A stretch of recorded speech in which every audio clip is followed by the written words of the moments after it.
I will call to order the City of Buellton's Planning Commission for Thursday, April 20th, 2023. Commissioner Reese, will you lead us in the pledge? Certainly. I pledge allegiance to the flag of the United States of America and to the republic for which it stands, one nation, under God, indivisible, with liberty and justice for all. Roll call. Commissioner Reese. Here. Commissioner Romano. Here. Commissioner Sarkia. Here. Vice Chair Mercado. Here. Chair Hamel. Here. Reordering of the agenda. I don't believe there is any tonight. Presentations, none. Approval of the minutes from the last regular Planning Commission meeting as of April 6th. I make the motion, Madam Chairman, to approve the minutes of regular planning commission meeting of April 6th. I'll second it. All in favor? Aye. Public comments. So we have some members of the public tonight. This section is for members of the audience wishing to address the Planning Commission on matters not on the agenda. So if you have something general that's not related to any of the items on our agenda tonight, you would come forward now. No action will be taken. We'll listen. You have 3 minutes. I have many speaker slips here. I haven't reviewed them all, but I'm assuming they all go with specific items on the agenda. So is there anyone that has anything general? Take that as a no. Okay, consent calendar, none. Continued public hearings. Item number 2. Resolution number 23-01, a resolution of the Planning Commission of the City of Buellton, California, approving a 1-year time extension 23-TE-01, request for final development plan 16-FDP-03, conditional use permit 16-CUP-01, and sign ordinance exemption 16-EXP-01 for the Waypoint project located at 290 East Highway 246 on assessor's parcel number 137-200-078 and making findings in support thereof. And this is commonly known as our Waypoint Bowling Alley. Welcome to our newest staff member, Ms. Oh, and will you lead us with the discussion tonight on this item? Chair, Hamel, and Commissioners. Has been filed for a 1-year time extension by Carol Walker Point project located at 290 East Highway 246. In your packet is a vicinity map of the project. The project was originally approved under the name Live Oak Lane in April of 2017. A development plan modification was approved in August of 2018. The modification included architectural design changes, reduced building footprint, and other modifications. Attachment erroneously included the 20 where the mold is. Right. This is Yeah, I mean, you can almost seal it off. I mean, it's like you could seal off the interior and just pull that off. It's not going to hurt anything. Can we mute? Oh, yeah. Okay. This is the second time extension request by the applicant. The first time extension April 23. The planning commission upon cause can approve 1-year permit. Buellton's municipal code allows for the applicant to apply for 1-year time extensions for the final development plan and conditional use permit. If the planning commission approves this time extension request, this is the final time extension and valid until April 6th, 2024. As of late 2022, the project had been committed to Santa Barbara County Building and Safety Division and going through the county's land check process. Subsequently, the project was put on hold due to the subject property being on the market for sale. Staff is unaware of any reason to deny the extension. Given the potential community-wide benefit that the project would bring if constructed, staff feel that the time extension request is reasonable. A time extension would allow for the extent of existing entitlements in the event that a future purchaser is interested in completing the Bowling Alley project. In the past month, staff has met with multiple potential buyers. At least one has expressed interest in continuing with the project. Our understanding is that the property is currently in escrow, although we are not aware of the intentions of this buyer. Staff feel that the time extension request is reasonable, and the recommendation is for the planning commission to consider the adoption of resolution number 23-01, a resolution of the planning commission of the city of Buellton, California, approving a 1-year time extension 23-2E-01 request for final development plan 16- FGP-03 conditional use permit 16-CB-01 and sign ordinance exemption 16-EXP-01 for the Waypoint project located at 290 East Highway 246 on sector parcel number 137-200-078 and making findings in support thereof. This concludes staff presentation. Staff is available for questions. Thank you. And do we have anyone from the applicant in the audience tonight or I'm not on sure if Zoom? there's anybody who would wishes to speak at this time, but if so, speak up.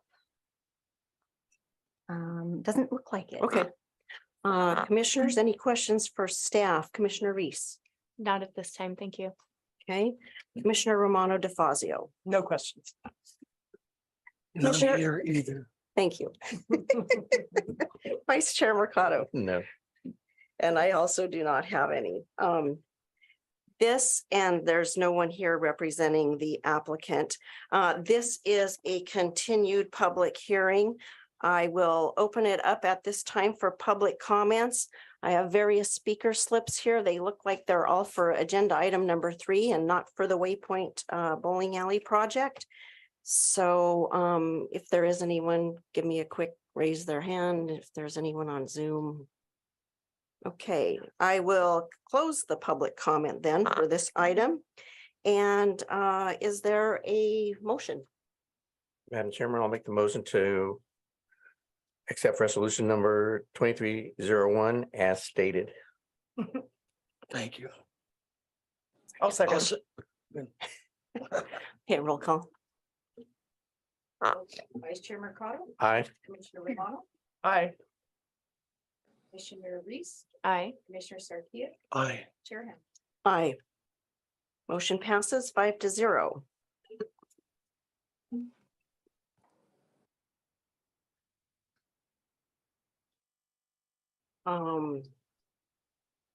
Next item, new public hearings.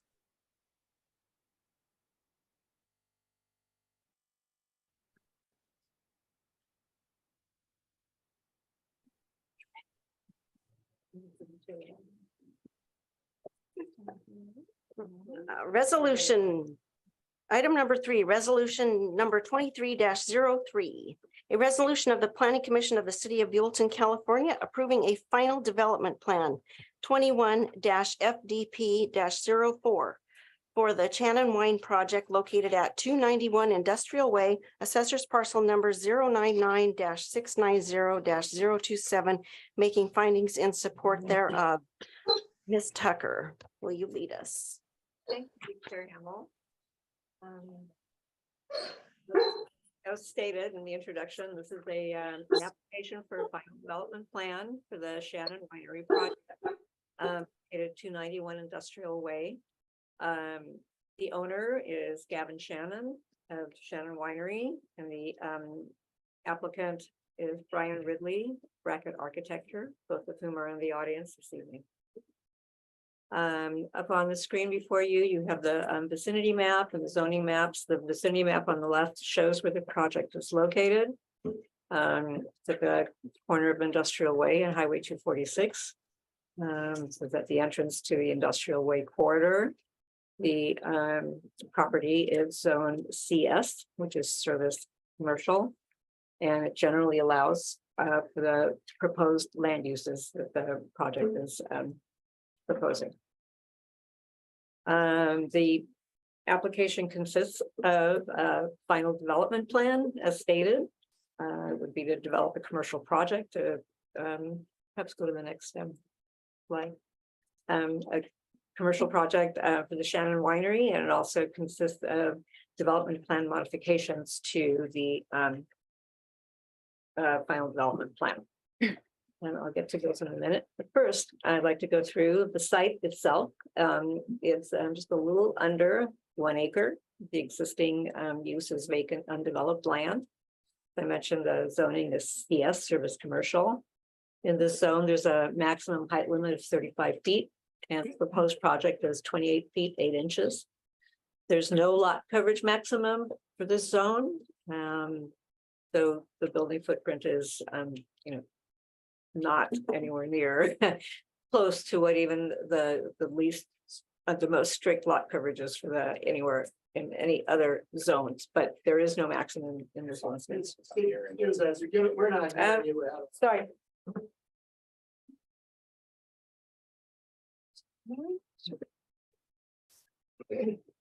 Okay, is that better? Definitely. Yes. Okay, all right, thank you. The landscape area that's required in here is a minimum of 5%. The project is providing 22% of the site, which is a little over 9,000 square feet of landscaped area. The paving area is a little over 15,000 square feet, of which 3,800 square feet is permeable paving. And I will point that out in a later slide where that is located. Setbacks for this property, which are required and which the project is providing. So in the front yard, which because this is a corner lot, the front yard is on both street frontages, both Industrial Way and State Route 246. There's a 10-foot setback required. There's a 25-foot rear yard setback required, and that's along the western property line, which abuts the mobile home park in the rear. So there's 25-foot building setback required here, and the project does provide that. And there's no setback required for the interior side yard, which is on the southern property line, although the buildings are set back quite a ways from that property line as well. The code requires that any setback areas along the streets are landscaped. This is being provided. So the uses adjacent to this property on the west that I mentioned is residential. It's the Ranch Club Mobile Home Park. To the north is, and across the street, as State Route 246 is Juliet Walk Townhomes. To the east, across Industrial Way, is vacant property and parking. And to the south is existing light industrial uses. Okay, next slide. The project consists of the construction of a new building, 16,510 square feet, plus 2,200 square feet of covered loading area. It is a full 1-story, partial 2-story building and a small storage basement. The design style is agrarian, which is consistent with the community design guidelines. And the height is 28 feet, 8 inches. As I mentioned previously, that's consistent with the requirement for this area.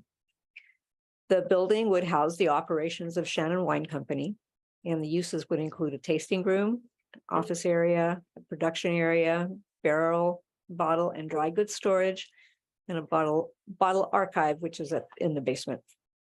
There would be 3 full-time employees and 2 to 3 part-time employees. Typical operating hours for the winery would be 8 a.m. to 4 p.m. And during the harvest, which is about 6 weeks out of the year in the fall, the operating hours would be 8 to 6 p.m., which is only slightly extended beyond the regular operating hours for most of the year. And the tasting room would be open from 10 a.m. to 8 p.m. The required parking per code for this particular project and the breakdown of uses is 25 spaces. And the project is proposing to provide the required 25 spaces.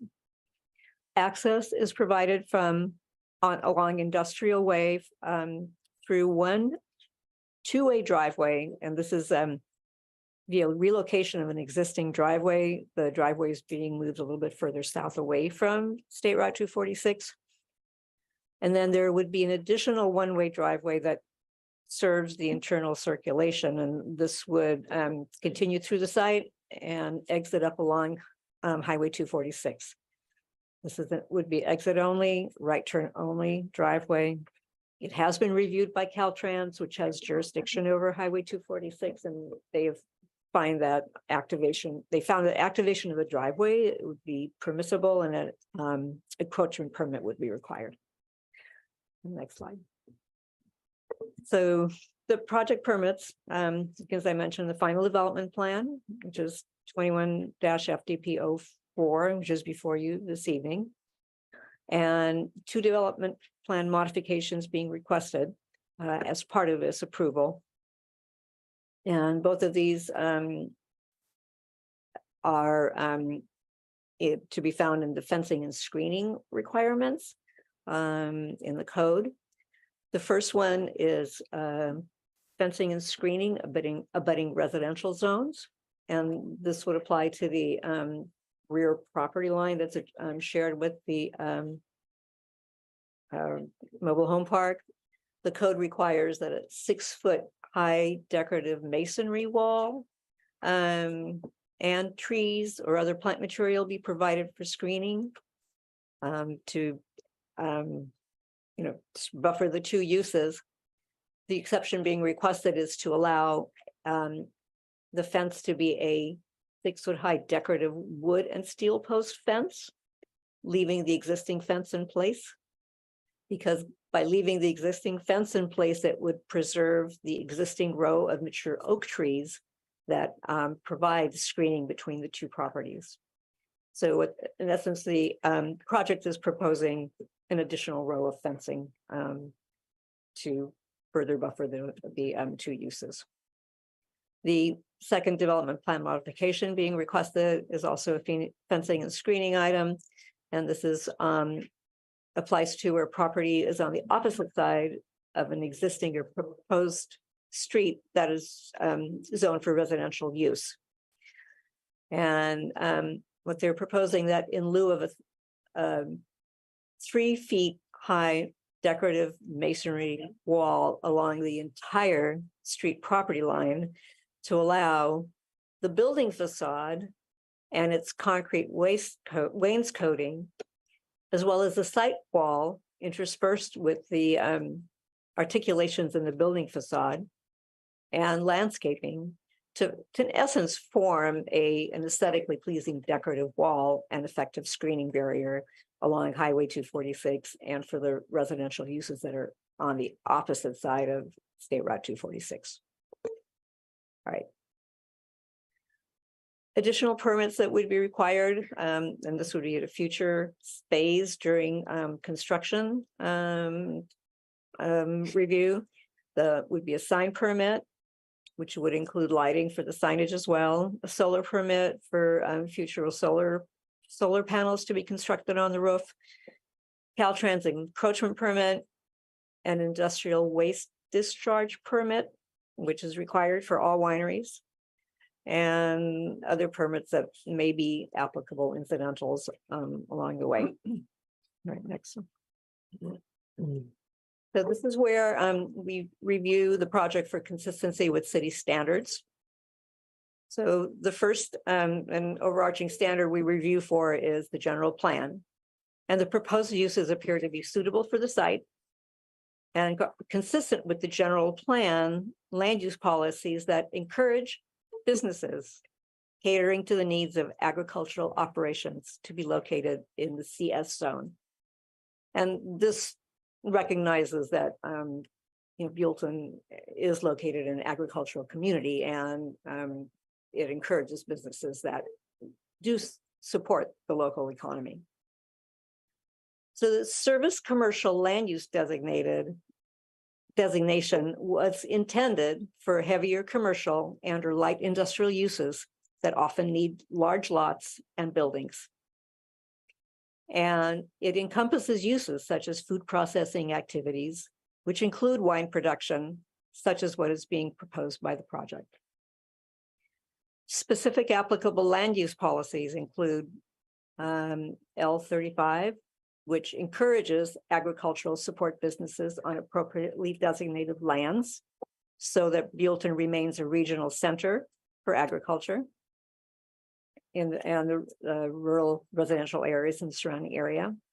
And also for policy L36, to encourage existing businesses that cater to the needs of ranching and agricultural operations to be located in the service commercial district, such as the subject property. The next set of standards that we review for is the zoning ordinance. And the proposed project generally conforms to the city's CS service commercial zone standards, as summarized in the table that I will put up in a moment. Exceptions that are being requested to the zoning code were ones that were previously described in the development plan modifications at the beginning of the presentation. And there's an additional table that will be put up, which sets forth the parking analysis and how it was derived. So table 1, zoning analysis, this is a lot of small print here, and it's much more legible in the agenda packet. But on the left-hand column, it lists all the standards, such as land use, minimum lot size, setbacks, floor areas, and height limits.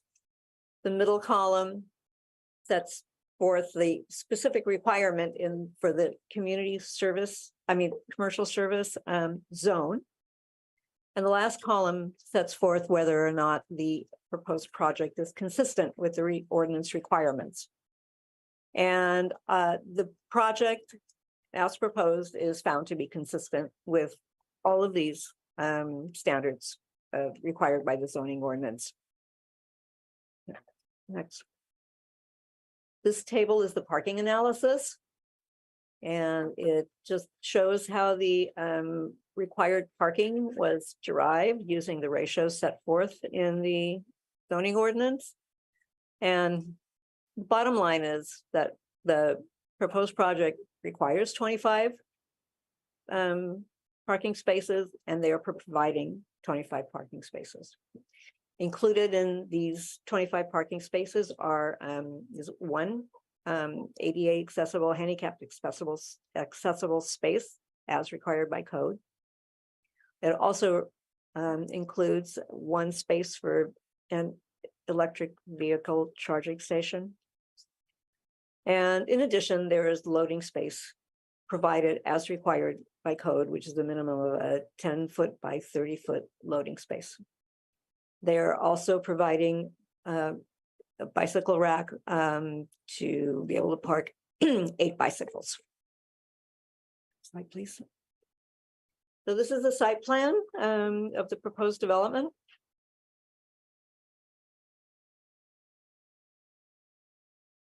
A pointer. Or I can just use the. Oh, okay, so you can just point, starting at the bottom left.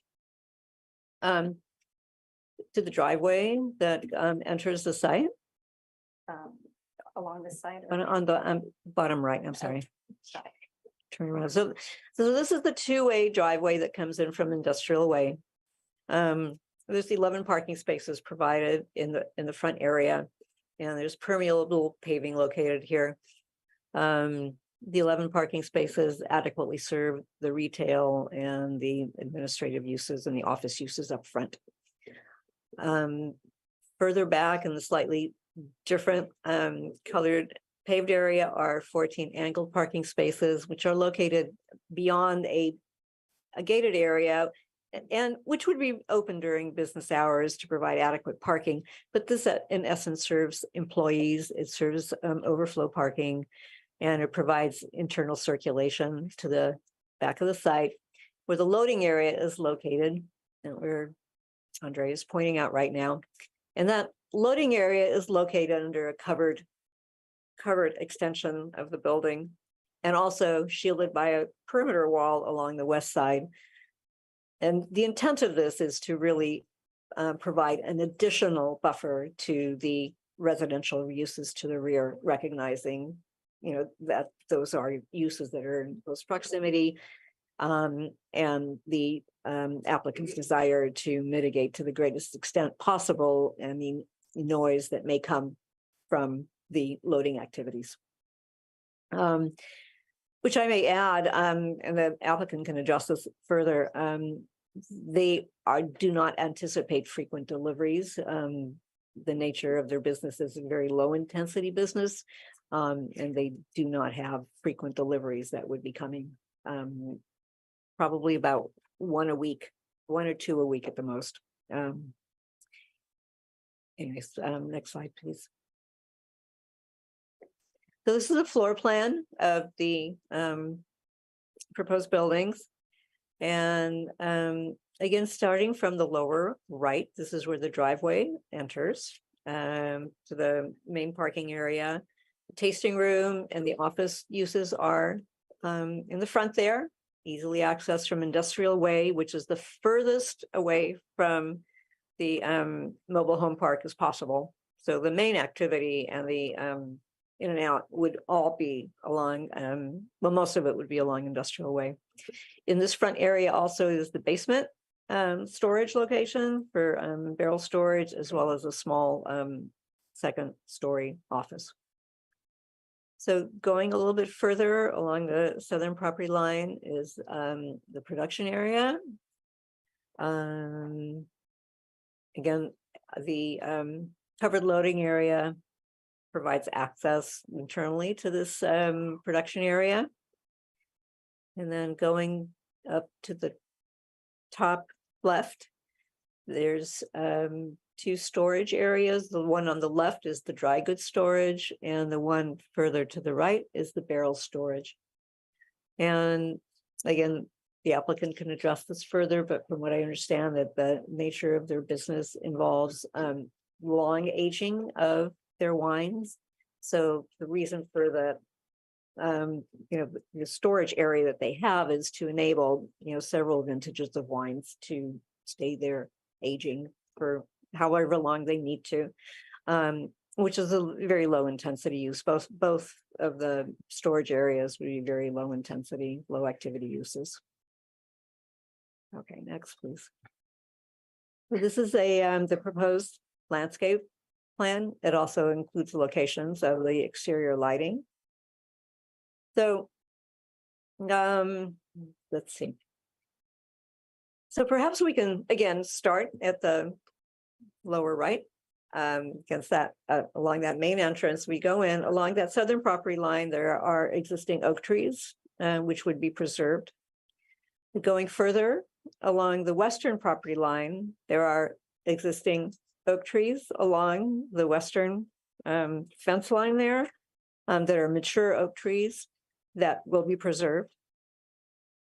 Then going up to the top row, the smaller, darker trees are proposed coast live oak trees that they will be planting.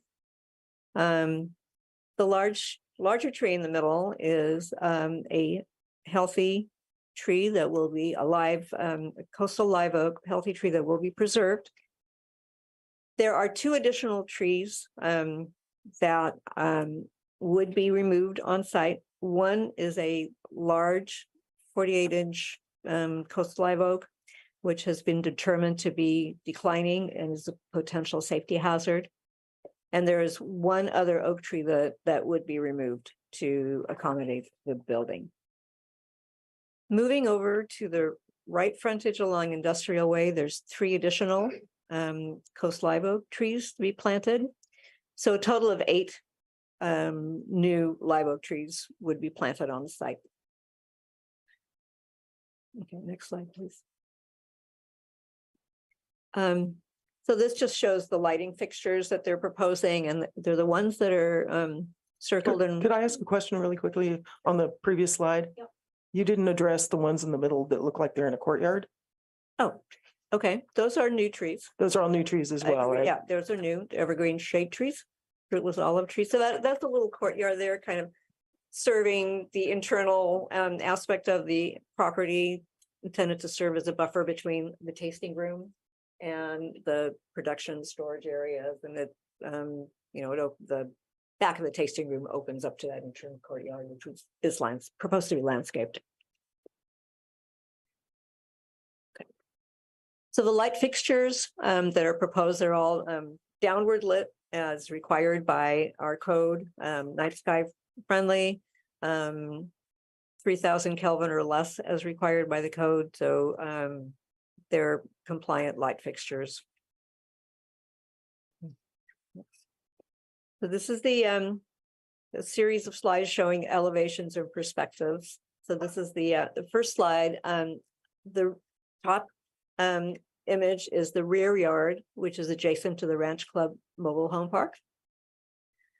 And one of the things I'd like to point out is that they really minimize to the greatest extent possible the activity that would occur along that rear frontage.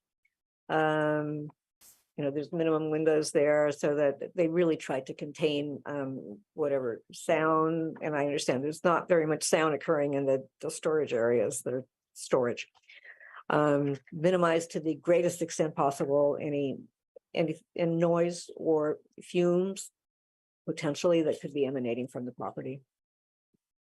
The bottom image is the front yard, and that is the industrial way frontage, and that's the main entrance activity where most of the activity of public activity would occur.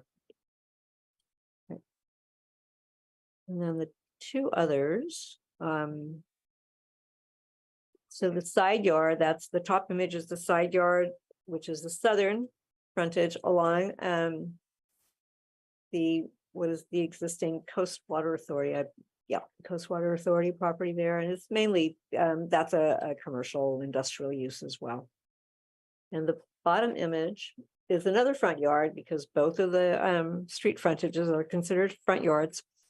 But this would be along Highway 246, which is, we know, is a busy highway. So the intent of this was to provide a aesthetically pleasing outward facing view of the project, while at the same time buffering the internal portion of the project from the highway noise that accompanies the vehicle traffic.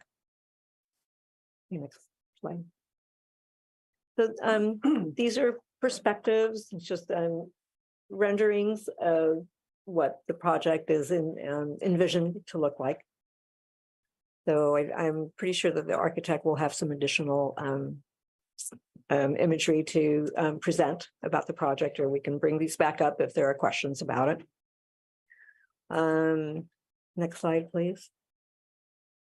This is the materials and color board. I think we've got actually physical version of this so that you can see what kind of materials are being proposed, and the text here is just the kind of description of what the colors are. Next.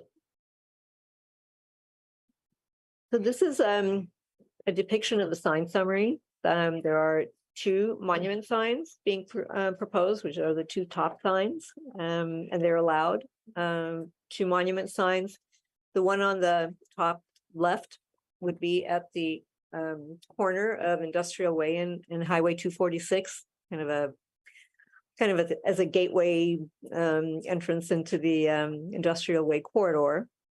And the sign on the right would be a little bit further along Highway 246, kind of forming a little bit of a courtyard to the one of the existing trees that's being preserved, and serving to buffer, provide some screening along that portion of the property.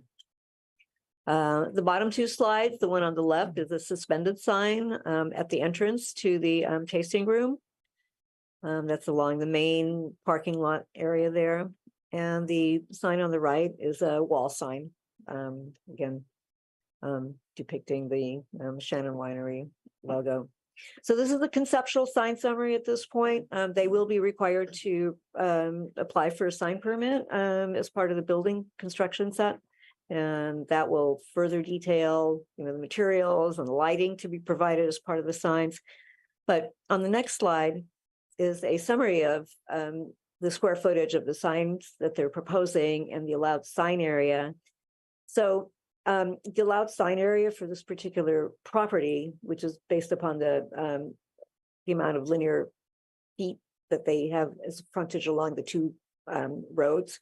So they're allowed 325 square feet of signage. And they are proposing a total of 158 square feet of signage. So they are significantly below the maximum signage required. And their eventual permit would have to be in compliance to this conceptual sign summary. So this slide depicts the trash enclosure details. And it also shows the fencing details, the fencing material that would be installed along the rear property line, the western property line adjacent to the mobile home park. So I know it's a little hard to see, but the reddish material is kind of a galvanized metal that's going to be enclosing the trash enclosure, and the fencing material is just, I think, on the bottom slide, just to the right of there. So what this is they're the steel post frames, which have minimal footings, so they could be installed with minimal impact to the row of oak trees that exist along the property line. And the wood panels are infill panels that would be slipped into the steel post frames. All right, next. A traffic and circulation study was prepared by Associated Transportation Engineers. And the study concluded that the project trip generation would not result in an adverse impact on the adjacent street system. Basically, the project would not generate enough vehicle traffic to result in a negative impact on the street system. It also concluded that site access, internal circulation, and vehicle maneuvering are adequate and meet the city's standards. Further, that visibility, line of sight, turning maneuvers, and queuing at both driveways and along the frontage roads are adequate. The interior circulation was specifically reviewed and found to be adequate as well. During preparation of the traffic study, the applicant did work with the traffic consultant just to maximize the maneuvering space wherever possible. So they were attempting to make sure that there's adequate space, and it does meet the code requirements.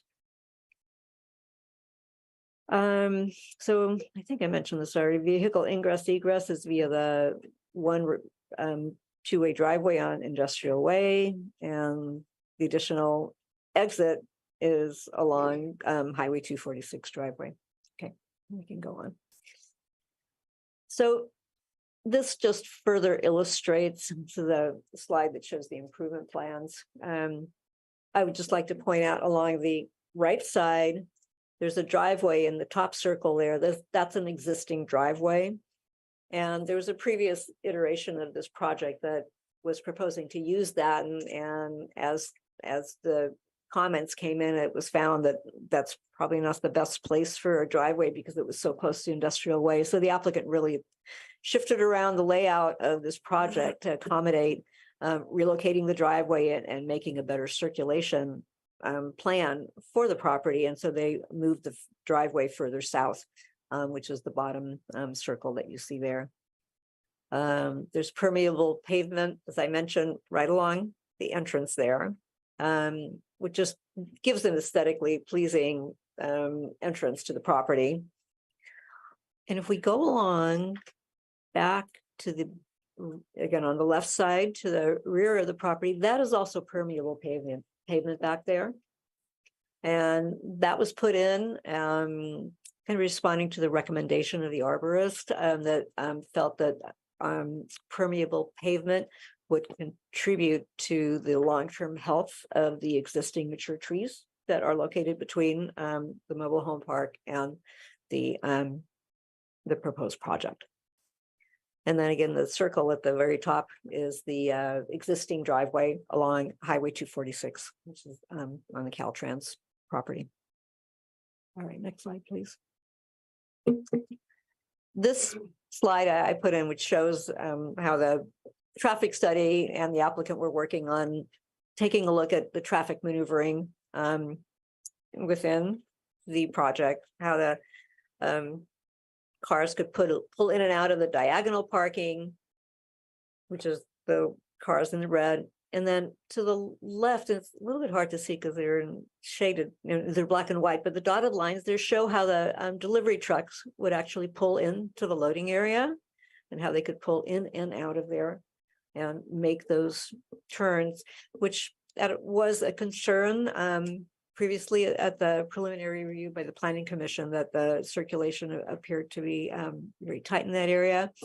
And the applicant has pulled back the buildings quite a bit from that first version of the site plan, which was reviewed by the Planning Commission, to really open up that back area to provide better circulation and to ease up the congestion that could potentially occur there. Okay, next, please. So this next item addresses the landscape design, and it meets the community design guidelines, and it significantly exceeds the code standards as previously stated. There's over 9,000 square feet of landscape provided, 22% of the site. A minimum of 5% is required in this zone. The paving area, 15,000, no, it's 5,000 square feet is, does that say, no, it is 15,000, sorry, my eyes are can't quite focus there. And 3,800 is permeable paving. Native and drought tolerant plants are proposed. The irrigation plan complies with the water efficient landscape ordinance. And one of the things that we noted on the landscape plans is they were proposing 15-inch box trees, and the code does require a minimum of 24-inch box. So that's in the conditions of approval. All right, next one. As part of the landscape plan, and as we discussed before, but specifically, there are 12 existing mature coast live oak native trees on the site. These are either on the site or along the shared property lines. 10 of the 12 mature coast live oak trees would be preserved, and 2 trees would be removed. The arborist actually recommended removal of one of the trees, the 48-inch tree, because it was declining and it was determined to be a safety hazard. And this tree is exempt from mitigation per the tree ordinance because it's a safety issue that is being addressed. And there is one healthy 24-inch live oak tree that's being impacted by the proposed development to be removed. The tree ordinance requires the replacement trees to be planted at a ratio of 3 to 1, which means that for every one tree that they remove, they're required to plant 3 new trees of the same species. The project is proposing to plant replacement trees at a ratio of 8 to 1. So they are proposing 8 new coast live oak trees. So there is a code exception being requested in order to minimize the impact to the trees that are along the western property line. Because if the code, if strict adherence to the code was followed, the chain link fence would need to be removed, which in turn would result in uprooting the existing trees, which means that row of mature trees that currently buffer the 2 properties would potentially be impacted, and they would likely not survive if that were to occur. So what the project is proposing to keep the existing fence, preserving the existing trees, installing an additional fence, which would be wood, as I mentioned before, in lieu of a 6-foot masonry wall. The 6-foot masonry wall, again, would require footings that would destroy the existing trees that are located there. As part of the mitigation in the conditions of approval, a tree protection plan will be required to show how they will be preserving the health of the existing trees during construction. Okay, next please. So fencing and screening. So this first, this is the development plan. There's two development plan modifications that I mentioned before. The first one I've just been addressing is this the fencing and screening requirement abutting the residential zoning. And the second fencing and screening exception through the modification they're requesting is screen commercial properties that are located across from residential zoning. Again, the code requires a decorative masonry wall 3 feet high, setback 3 feet from the property line, landscaped along the frontage. And it was felt that the existing proposed buildings and the site plan, together with their site walls and landscaping, really provides a much better screening along the northern facade. And there's no windows, there's actually minimum windows along this area, no entrances and no areas of outdoor activity. So there's really no activity and minimal impact to the residents across the highway, which is a busy regional highway, which already has a lot, traffic noise and activity going along it. So it was felt that the building siting and the design will provide adequate screening. All right, next. So there were some comments with regards to noise and odors. So the applicant submitted a pretty detailed memo, just attachment 8 in the agenda packet, which describes the measures that they're taking to limit noise and odors from the property. I've touched upon that a little bit previously in my presentation, but the applicant is here and probably can best address if there are any specific questions about the about noise and odor issues. The proposed project has gone through the architectural design review process. I think this was the third review that they did on the final round of the revised plans. And it was found that the project adequately addresses the comments that they've had previously. Yeah, let's move on. The conditions of approval are included in the resolution that's before the Planning Commission tonight, and they address conditions from the Public Works Department, engineering conditions, the Fire Department, Building and Safety, Planning Department, and the Finance Department. Okay. And in your staff report, there's a pretty detailed analysis of how the Planning Commission's preliminary comments were addressed. I'll just mention the topics that the commission had noted previously, and this involved the landscaping, the trees, noise, signage, circulation and access, and making sure that Caltrans reviewed the use of that driveway apron along Highway 246, and all of the those items have been addressed in the proposed project before you. Okay. We did receive several public comment letters. The two that came in that were included in your agenda packet were received before the packets were distributed. There were 2 additional comment letters received, and these were provided to the Planning Commission via email. And just to add to a little bit about that, Irma, for the public who is here tonight, those letters have been received and distributed to all of us, including the applicant. Our current policy is that those go into the record, but they are not read into the meeting. So that's correct. So I just wanted to clarify that. Thank you. Okay, next.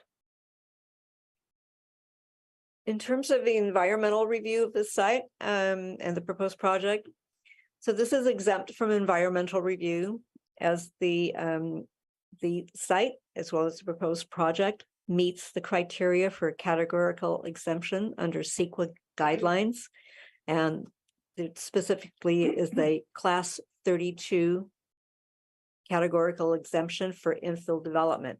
And the criteria to qualify for that exemption is, there's 5.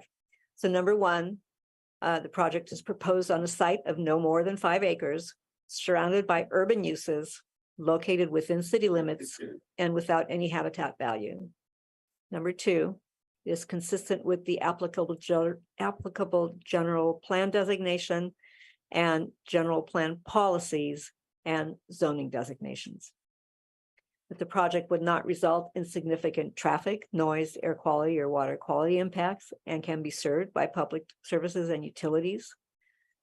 That the project site has no value as habitat for endangered, rare, or threatened species, and the site can be adequately served by all required utilities and public services.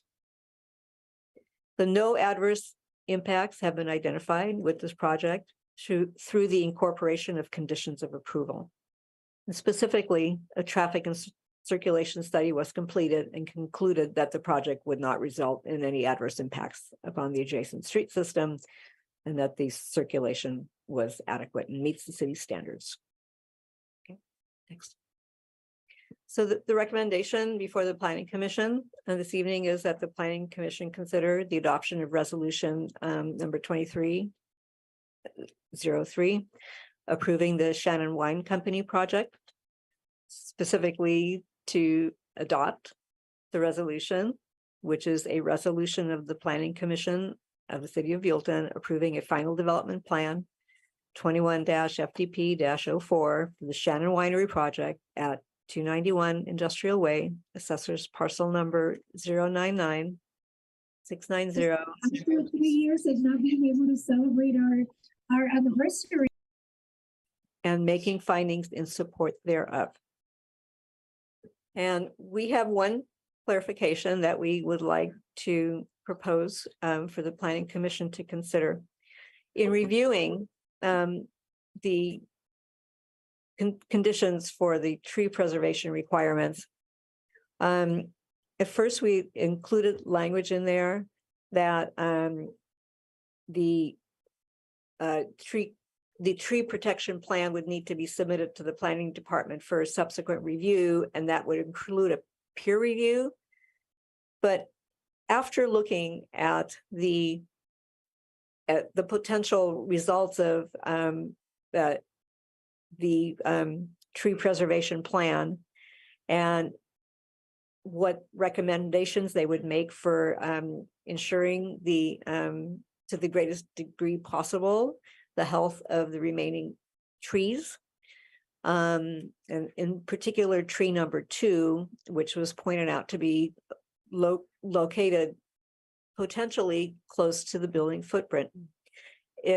We felt that the proposed plan, the way that it is right now in the landscape plan, in particular, that they are proposing to plant 8 trees as replacement tree for the 1 tree that's been identified as being removed. But those 8 trees would also cover the eventuality of, in the event something were to impact that second tree, the tree number 2 that's close to the building footprint, they really are mitigating for a potential loss there, even though the applicant has indicated that it's their intent to preserve to the best of their ability and as greatest extent feasible to preserve that tree. So right now the mitigation is that's in the conditions is 8-1. If for some reason that tree, the other tree should be impacted, they are still would be mitigating at a ratio of 4-1, which is still greater than what the code requires. So we just felt that that's redundant, and it the strikeout language would cause more confusion than it would help. So we're asking the Planning Commission to consider that modification. And that ends my presentation. And we And that, Irma, that modification will be included in the conditions of Right, approval. right. Okay. thank you. And as I mentioned earlier, we have the applicant's representative as well as the property owner here tonight. That they're not only available for questions, but they do have a presentation they would like to make. Would you guys like to make a presentation? Let's roll into that next. Loaded? Yeah. Okay.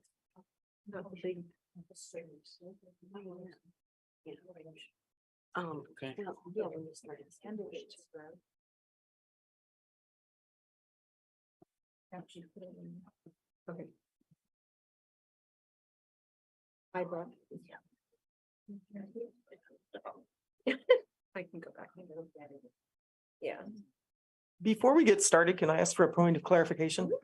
Can we get the pronunciation of your last name, please? Because I was wondering whether it was Chanin or Shannon or Shannon or what. Yeah, so it's Shannon, but I Shannon. respond to anything close. Okay, thank you.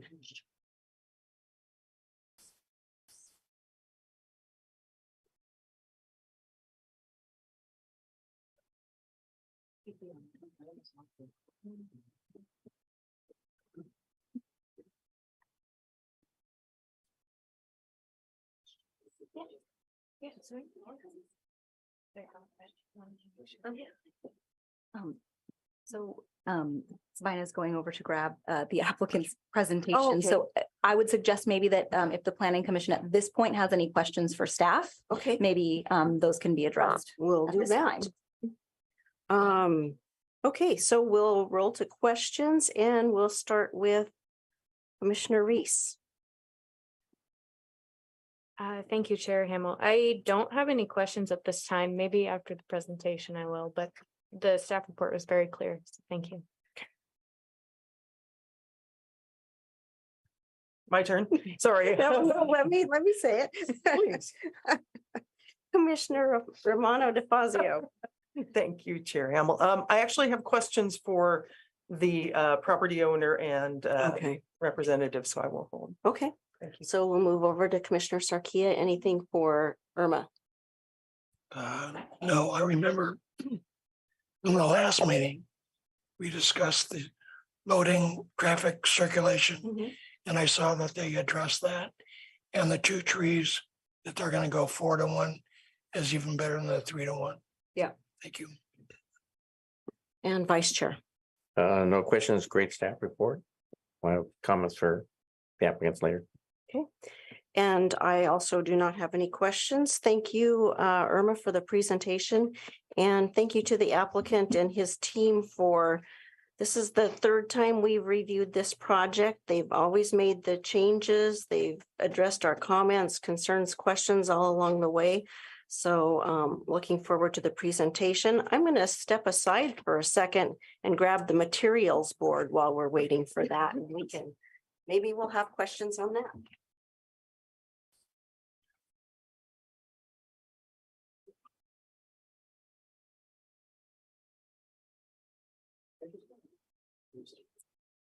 We don't want to go to public comment, do we, this time? What's that?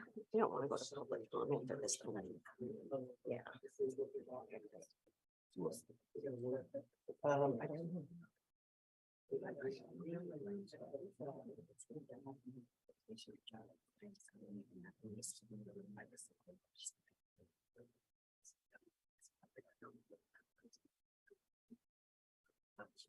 don't know. Awesome. I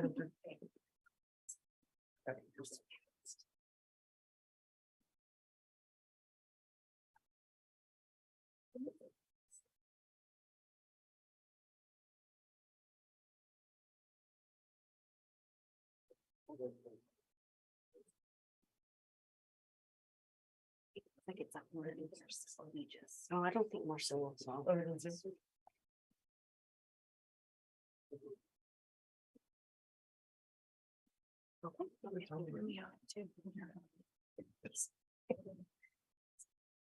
Are we ready now?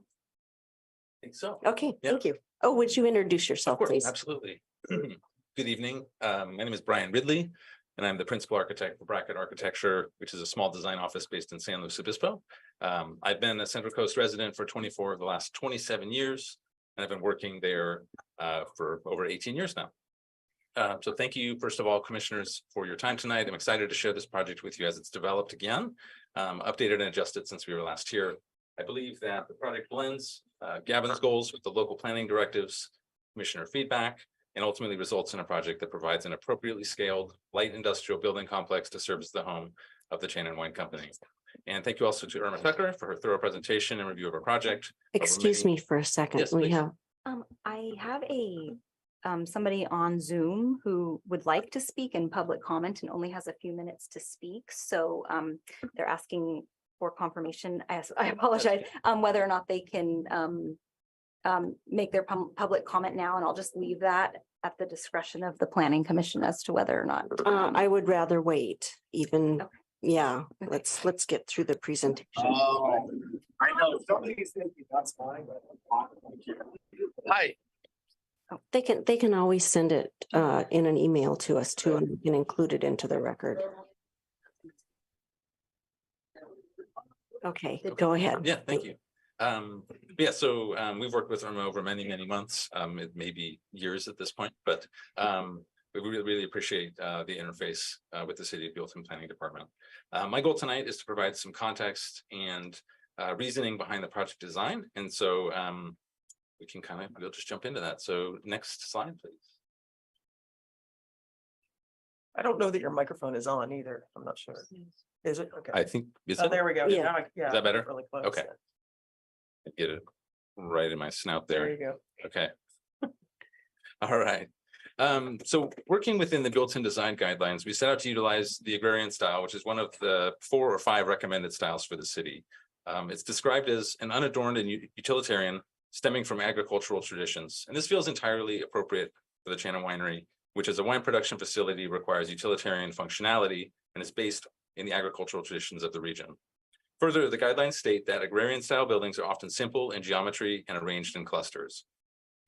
Buildings lack ornamentation and details are simple, and this really reinforces our design approach and works well with the integral detailing of the insulated metal panels, which form the superstructure of the building. Simplicity is essential for maximum thermal performance. Simplicity, though, doesn't mean boring, but it does mean that an emphasis is placed on proportion, roof forms, and relationships between the parts. Next slide, please.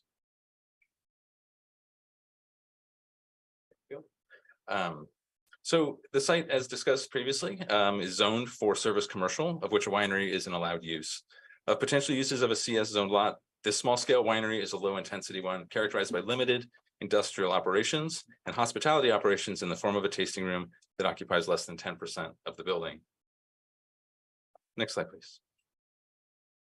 So utilizing a similar design strategy at the outset as the Juliet Walk homes across the street to bring buildings out to the public right of way, the Chain & Winery helps define the urban edge. And therefore, that better defines the spaces that are on site and contributes to a sense of arrival and place. And it also then serves to shelter the active parts of the site from the highway noise, pollutants, and the wind. Next slide, please. This edge is then articulated with various points of relief in the building form at the oak alcove, the gateway corner, and the tasting pavilion off of Industrial Way. Next slide, please. After that, the transition from the public way to the building is further buffered by at least a 10-foot deep landscaped area. It's more in spaces where the sidewalk is a bit further off of the property, and also where we have the additional relief in the building. This landscaped area then also includes the 8 new oak trees and the 1 retained existing oak tree along the way there. While we do need to remove a single healthy oak, we will be planting those 8 24-inch box Coast Live oak trees along the public way as a contribution to the urban forest, where they can be seen and experienced by the public. So it's sort of the next generation of oaks for the site. And just as a real quick sort of point for us, the strong intent sort of from our initial sketches has always been to preserve the oak tree that's there. And so it is our distinct goal to make sure that that thing survives nicely. It is a nice asset for the site. Next slide, please. Oh, I should have said that sooner. Those are the trees. Okay, next slide, please. All right, thank you. Other project setbacks on the project are 25 feet on the west, where the building is nearest to the property line, but then in the back there, it's greater than 65 feet. And then along the south side, we have 42 feet, most of which is occupied by parking spaces, the drive aisle, and a trash enclosure. This kind of urban edge site planning is widely recognized as superior to suburban strategies that often position parking lots out in front of buildings, thus separating them from the sidewalk and detaching the main entrance with a sea of asphalt. Because Highway 246 is just that, a highway, the pedestrian entrance to the winery is located off of Industrial Way and readily visible from the intersection. Many of our design choices were governed by the functional needs of the winery, but also the desire to be a good neighbor. Making sure we're in the right place.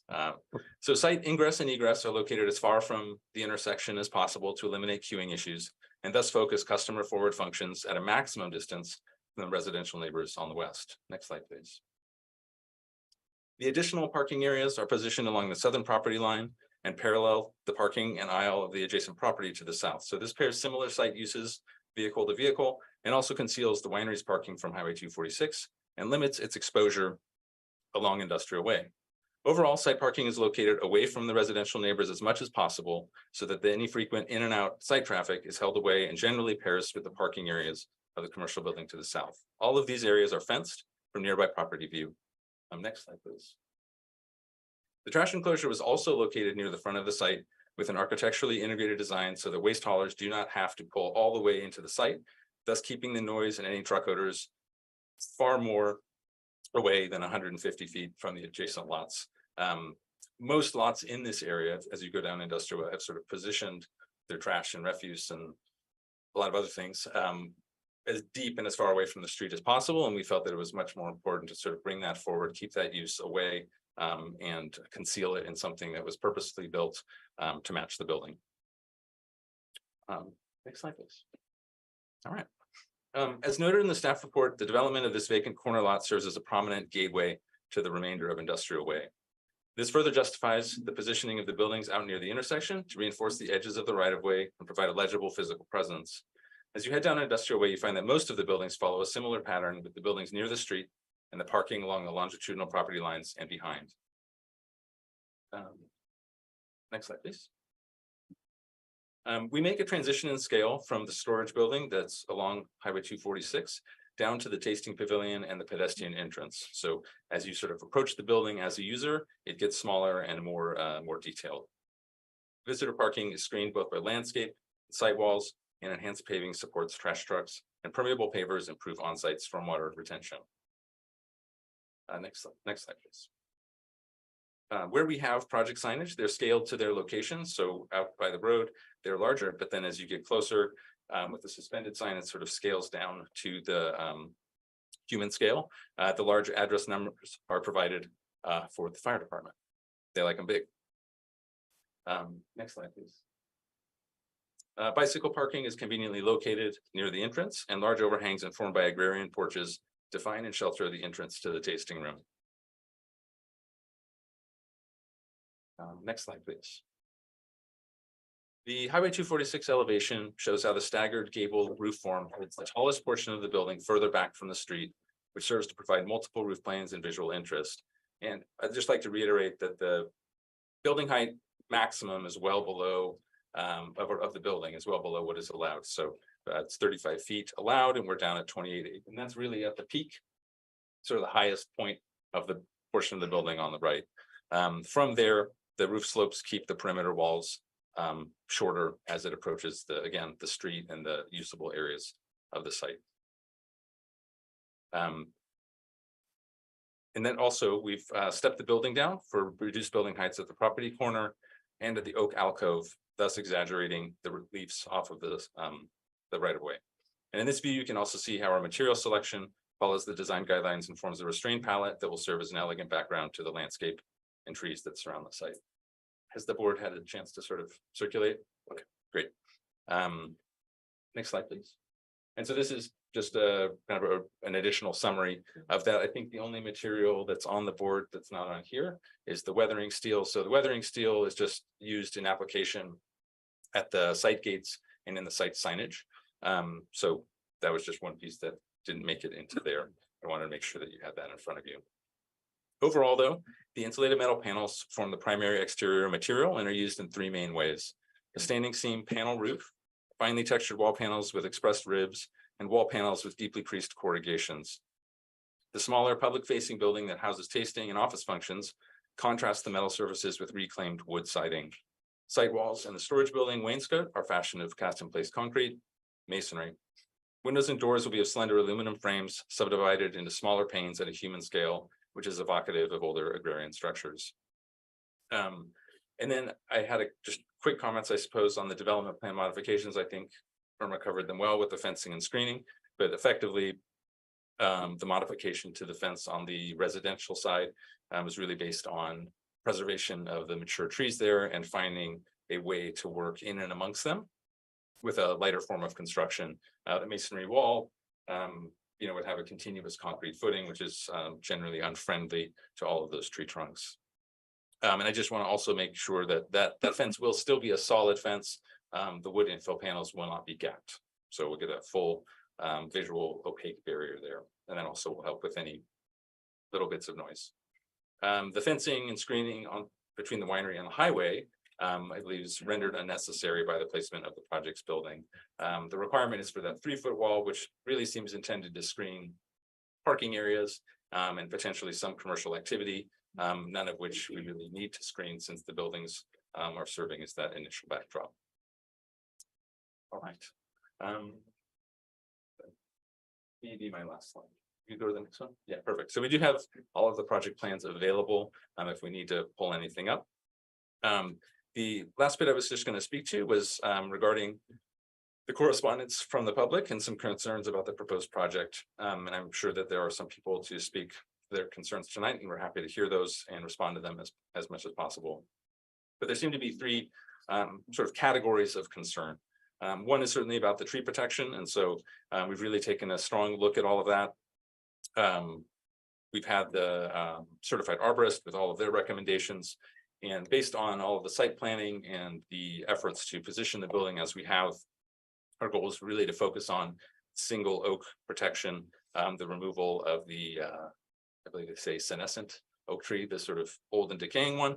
And then there's the one healthy one that we need to compensate for. Gavin and I are both fans of Coast Live oak trees. I've used them on several projects, and so to be able to provide a nice perimeter of 8 of them is something sort of I'm happy to propose, and I think is a great compensation. There's also concern about, I think, winery uses in general, and it's really a use that's allowed in the CS zone, promoted in the general plan as an agricultural business, and it really does represent a light intensity with compared to other full-time industrial commercial project types. And lastly, I think development of the site in general was a concern. As an undeveloped site, sometimes there's hesitation or concern that change is coming and that the change will be bad. And what we're here tonight promoting is that the Shannon Winery is an excellent use for the site, has been thoughtfully designed, reviewed, and recommended for approval with many conditions to ensure that what is approved and ultimately built will maintain all of the city's policies, priorities, and be an enduring positive part of the community. Okay. So with that, I'm going to let Gavin have a few words. Thank you. So thank you. Good evening. I'm a little nervous. I won't be as polished as Brian, but I'm Gavin Shannon. Including the conceptual review, I've spoken a few times at these, but for the new faces, I wanted to just give a quick introduction. And I'm very grateful for this opportunity to speak. This project is really a lifetime dream of mine, and I'm excited to be here tonight. My journey in the wine business started when I was 18. I was fortunate enough to secure an internship at Buellton, one of Santa Barbara and really California and really the world's most renowned wineries. And I almost instantly fell in love with wine, and that passion led me to pursue starting my own company in 2007 with just 6 barrels of wine. So tiny. We're still very small, but back then we were extremely small. During this time, I lived in Buellton with Jim Clendenin, the owner of Buellton, his house. And later I lived in an apartment off Central Avenue. And I currently live in Solvang, so I'm very proud to call this area my home. I'm also proud to have just realized that I've now lived the majority of my life in this area, which took some time. It helps that I came here when I was 18. There's a long history of wine growing in California dating back to 1782. The first vines in Santa Barbara, I believe, were planted at the Mission in the early 1800s. And farming, ranching, wine growing is really a crucial part of the community to this day. And I'm very proud to be a part of it. And I hope in a very small way during my lifetime, I can add to that history. In the 16 years I've been in business, I've been privileged to experience commercial and critical success. I think there's a lot of small business people here like myself, so I would define commercial success often as just survival, but still, that's good. We were listed as one of Wine and Spirits top 100 wineries of the world 7 of the last 10 years, and have been featured in Forbes, New York Times, Wine Enthusiast, and several other publications. Although I think one thing that I'm most proud of, and there's kind of a practical element to this as well, is that more than half of our production is sold in Europe and Asia, and we're one of the rare net exporters these days of American products. And that's really to say that I'm deeply committed to showcasing Santa Barbara on the best foot possible. The practical element of that is it really allows us to have a very low traffic footprint, which is reflected in that study. And the reason for that is our production is so small, and if you're shipping wine 5, 6, sometimes 8,000 miles away, they often take larger chunks. So we have fairly infrequent pickups, and that's reflected in that traffic study. Yeah, and this project has been just over 2 years now in the making. So it's been a tireless effort. And yeah, huge thanks to Brian for that, who's helped shepherd me along the way, as well as many other people. And I think one of the most important components of that is we really listened. And the meetings with the commission and with staff have been just a massive resource to the project. And it's changed significantly with those comments, and all those comments have, in my opinion, greatly improved the project.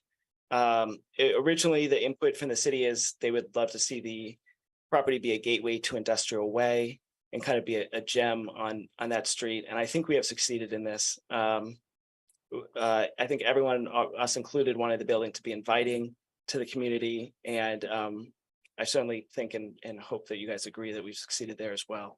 And at the same time, we've done a lot of homework. There's a 50-page extensive and expensive traffic study, hundreds of hours of work, engineering, arborists, soil reports. It's not required, but we did have from a previous owner, a 500-page phase 1 environmental. And I think, needless to say, it represents a substantial investment in the local community. And then quickly, because I feel like I've been rambling, I do want to talk about the design and a lot of the thought that went into it. And first and foremost, I'm not a true developer. This space will be the long-term home for my company. It's not an investment that will have tenants and rent coming in. So it's really incumbent on me to build a site that goes above and beyond the typical commercial or industrial building. And I live here in the area, and it's a very important thing for me. And I believe we've accomplished this in several ways, and some of these were touched on, so I apologize for some of the repeat, but I think it's important to mention that there is no defined lot coverage limit for service commercial. And we are only building on 36% of the land, 41%, including some of the coverage spaces. And what that really allowed us to do is build over 4 times the level of greenery in the site, which is very important to me. And then the height is very important. That the building height at our tallest point is 15% lower than what is allowed, and over half the project is 30% lower. And I think that's something I'm proud of and happy about. Needless to say, I don't think most developers would have gone in that direction, but I think it's certainly worth it. And it suits my company very well. On top of this, we have been really thoughtful with the community and the neighbors in general. Our effort to not put trash or parking in the setback on the west side, despite it making the most sense and basically being the norm for every other property on that street, we thought was certainly worth it.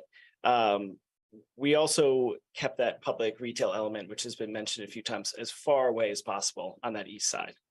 And that will limit the noise of anyone coming and going. And then, yeah, we worked extensively with an arborist.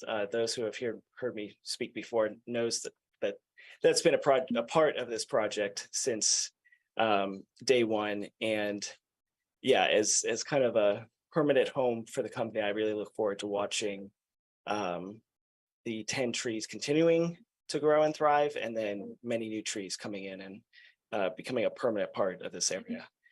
I think it's important to probably talk about winemaking just quickly. And our wines generally spend 15 to 18 months in barrel, and sometimes spend as much as 1 year in bottles. That means throughout the year, there'll be significant points of the year where we could potentially have 3 harvests in storage. And that explains how the building is set up to be kind of storage intensive. And it's basically storage for roughly 10 and a half months out of the year, and actually turning grapes into wine for roughly 6 weeks a year. So I think compared to some of the other uses that are kind of referenced for service commercial, a lumberyard, for instance, that this use really limits traffic. And because we're on a 1 year cycle instead of, a daily cycle of deliveries, pickups. I think in that corner lot, it's a really good fit. Yeah, I think the agrarian design, this has been touched on a few times, but again, it ties into that ranching history and the farming history of Buellton. This property and all the property in that segment was part of a historic family in this area's farm. So I don't think it could be tied together better. And certainly the aesthetics from a budget perspective are expensive, but we really thought it was worth it to build something special considering how visible that lot is. Aside from those fence issues, which are really to keep those trees healthy, we haven't asked for any variances with zoning or anything like that. And I think that's important to note. We've really wanted to do this right from day one, and I hope that shows. Yeah, and to conclude, there's no other town I'd rather be in. I'm sure my old apartment, which used to be the business address, still gets mail for me down at 623 Central Avenue. And I hope the commission approves this project tonight. So thank you. Thank you. Okay, we will go to questions for the applicant and his team. Commissioner Reese. I did have a quick question about the function of the gate that separates the 2 parking areas. Mr. Ridley, if you could speak to that. Great. Yeah, so we've basically built in some nighttime site security is really the idea for the gates. So if you imagine on the site, there's along the western property line, there's the fence that will be screening the neighbors. That will then continue along the southern property line and sort of connect. Thank you, Andrea. We'll connect to the trash enclosure there. And so there's a sliding gate to sort of close that off. And then we have a gate at the sort of near the end of the drive aisle along the west property line as well. So it can sort of be closed off from both ends. So really that's what it's about is having a securable site around the perimeter there. Yeah, here we go. There's the sliding gate right here, and then a swing gate over here. And so for the most part, those can remain open or at the very least unlocked and usable throughout the day. But then in the evenings, those can be closed off and create some security that way. Thank you. Sure. I might have one other, but I'll pass it along for now. Commissioner Romano DeFazio. Thank you for being here tonight. I do have a number of questions, and in full honesty, I've worked in the wine industry myself. So I have a little bit of knowledge, just enough to be dangerous. But there were a couple things that stood out to me saying that I understand that the production, according to your documents here, is considered small, but 5,000 to 50,000 cases is a huge variance. Can you tell me what your production is currently and what you anticipate it to be, or what you're looking to do with it, say, in 2 to 5 years? Yeah, so that number was pulled from a report that yeah, basically shows very small wineries between 1,000 and 499 cases, and small wineries 5,000 to 49,000, almost 50,000. So we're kind of in a funny area. We're either the biggest very small winery or the smallest small winery. In general, our business has been growing off direct shipments around the country for the most part. So the intention is to not necessarily increase quantity, but to increase quality. And that's what we've always done, basically. So you're not able to throw out a number for me, like what your current production tends to be or averages? Yeah, so our typical production is between 4,500 and in a really bumper crop, just above 6,000 cases. Okay. And that can vary 20-25%, Okay. more depending on the harvest. Okay, thank you. That helps a lot. And you're sourcing all your grapes from Santa Rita Hills? Did I read that correctly or no? 99.99 is from Santa Barbara County. Santa Barbara County, We okay. brought in 3 barrels once from an outside county. Ooh, no. From Sonoma, yeah. I do have other questions, but I know if other folks want to know. ahead. You Yeah. sure? Okay, hours, I saw 10 to 8. I did not see days. Are you planning on being open 7 days a week, 3 days or 5 days a week? What's for the tasting room? Specifically. Yeah, so just taking that one on, we're not currently open to the public. I mean, we are, but we are by appointment only. Right. So we don't really have a feel of when people come and go. I think it's every intention to only be open 5 days a week, but retail will be brand new to us, and I'm not quite sure what that. I would just assume you'd probably do the typical restaurant thing of Monday and Tuesday or Tuesday and Wednesday off, but I'm not quite sure. And the hours are kind of similar. I will say from a business point of view, to be open 7 days a week and be open those hours would be almost impossible from an overtime standpoint. That's why I was thinking, because Yeah. the way I read it with employees, especially if somebody's yourself or a manager, you would be violating labor laws easily. Yeah.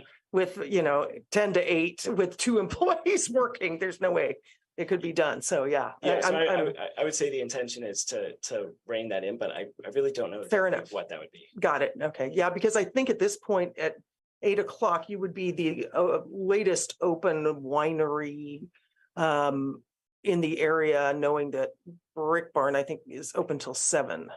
So I'm glad to hear you're willing to, But I'm going to add to that, on the first and third Thursdays of the month, it'd be nice if you were open till 8.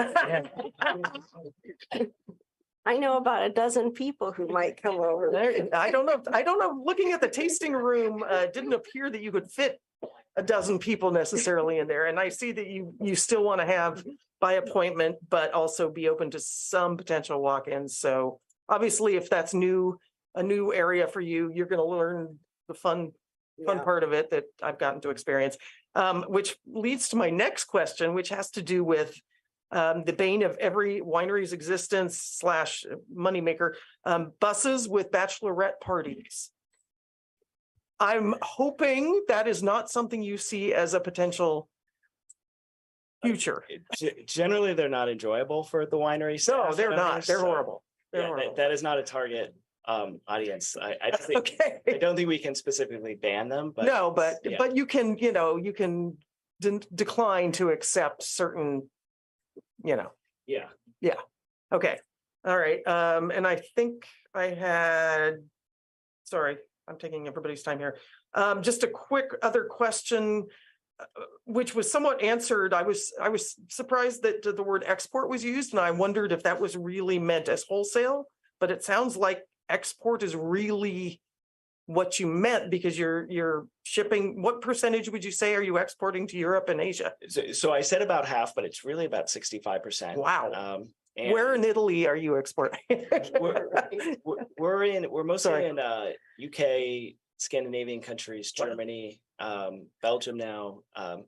And I think that lends itself to really a lot of the appeal of Santa Barbara, and just this amazing climate and area that we have for grapes, that we have such a broad audience, even though we're small. So it's something we're proud of.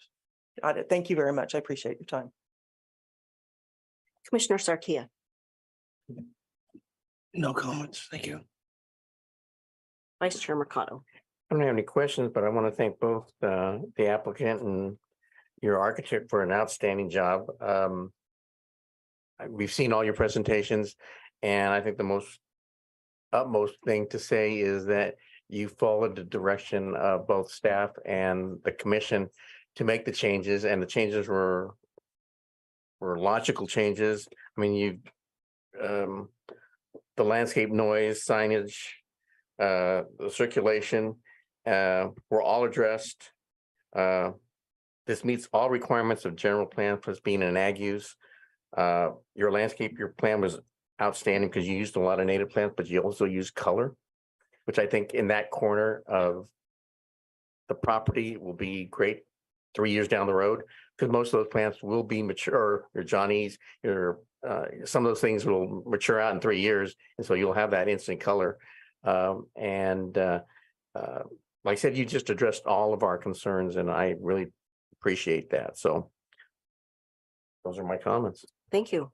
And in an effort to save a little time, I completely agree with Vice Chair Mercado that you have addressed all comments, concerns, questions in the past, and a thank you to you and your team, and a thank you to our staff, Irma, because as I was reading through the report, it was like I'd have a question, and then like the next paragraph, it was answered, and with all the supplemental reports that you guys provided. This is probably maybe the first time in history I have not had a question. So with that, I will open it up as a public hearing. So I was just gonna mention maybe the public speaker that had a few minutes that was hoping to speak, at the planning commission chair's discretion, maybe we can allow him. Are they in? They are in. Okay, Yes. let's start with that, and then we're gonna take just a 2-minute break, just Sure. a stretch break. Okay, All right, am I on? you are. Hello, everybody. Shelby Sim. I'm President and CEO of Visit the Santinas Valley. I am a resident of Buellton, and our hoteliers, as well as me as a resident, are so impressed with Gavin and what he's doing and what he's offering to Buellton. It sounds like we're all on the same page, so I'm not going to do a sales job here, but he's just, again, so respectful. Like Art said, like he wants everyone to be happy. It's a win-win. It's good for everybody. Thank you. Thank Visit you, the Shelby. Santinas Valley supports this. Thank you, Shelby. Okay, we're gonna take a 2-minute break, just stretch.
kind of started to open the public hearings with Mr. Shelby Sim. So we're going to open it for a public hearing. Just as a quick reminder, we're going to keep the timer on tonight. So you have 3 minutes to come up, say your piece. It's not a question and answer with us or the applicant. It's just make your comments, whether they're complaints or comments or nice things that you have to say about the commission. We'll take all of that. And we will start with, and did I say we're limiting it to 3 minutes? So I will cut you off if you go over. Get my glasses. Number 1 is Andrea Moreno.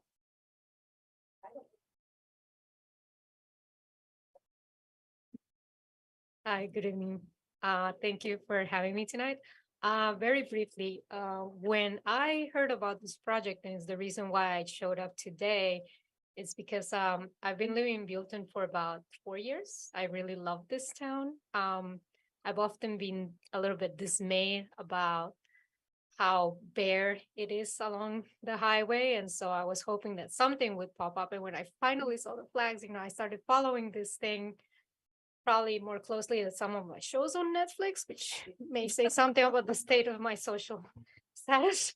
But anyway, so I started following this, and my biggest concern really was noise and also the oak trees. I really love them. And I was a bit dismayed to learn that, they might, or some of them might be taken down.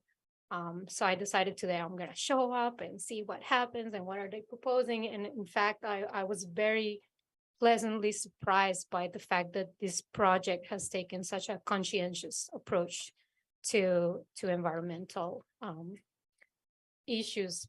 I think I wasn't expecting how beautiful actually the layout is gonna be, and quite frankly, I think that it's really going to change the face of this area. And I know some people have concerns about we don't need another wine tasting room. Quite frankly, I don't mind having a wine tasting room so close to my home.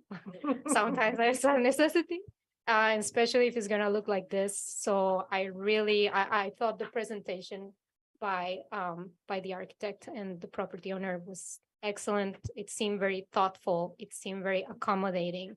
It seemed like they did their due diligence. And so I want to express my support for it, and I hope it is approved. So thank you very much for listening. Thank you very much.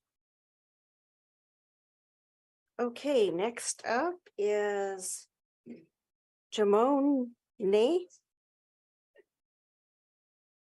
Was I close? No. My name is Jaman Dao. I live here in Buellton too. I've been here for 4 years. I'm a software engineer. I travel every day to Goleta. So I drive by this lot here twice a day, and it's an eyesore. So I was pleasantly surprised to see what the architect was planning to build here. It looks beautiful.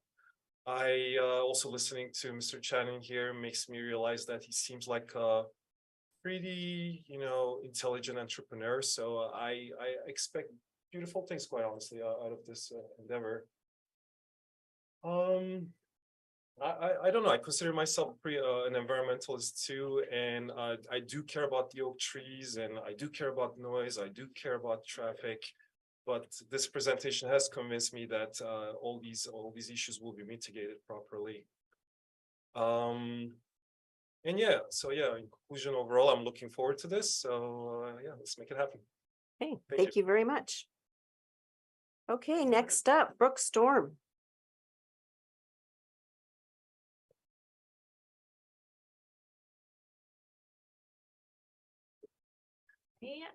My name is Brooke Storm. Thank you for the opportunity to be here. My husband and I own Storm Wines in the Valley as well.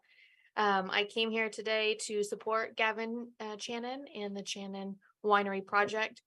We have a lot of people, so I'm not going to say much. I just want to, again, offer my support to this project and talk up Gavin just a little bit. He's already done some of that, but I'll talk up a little bit. I think that the Channon Winery will be a beneficial and welcome addition to Buellton and to the Valley as a whole. Gavin is a longtime resident, as he mentioned, and an active member of the community. He served as a volunteer on the search and rescue, Santa Barbara County Search and Rescue, And I think that's worth noting, showing his character and who he is.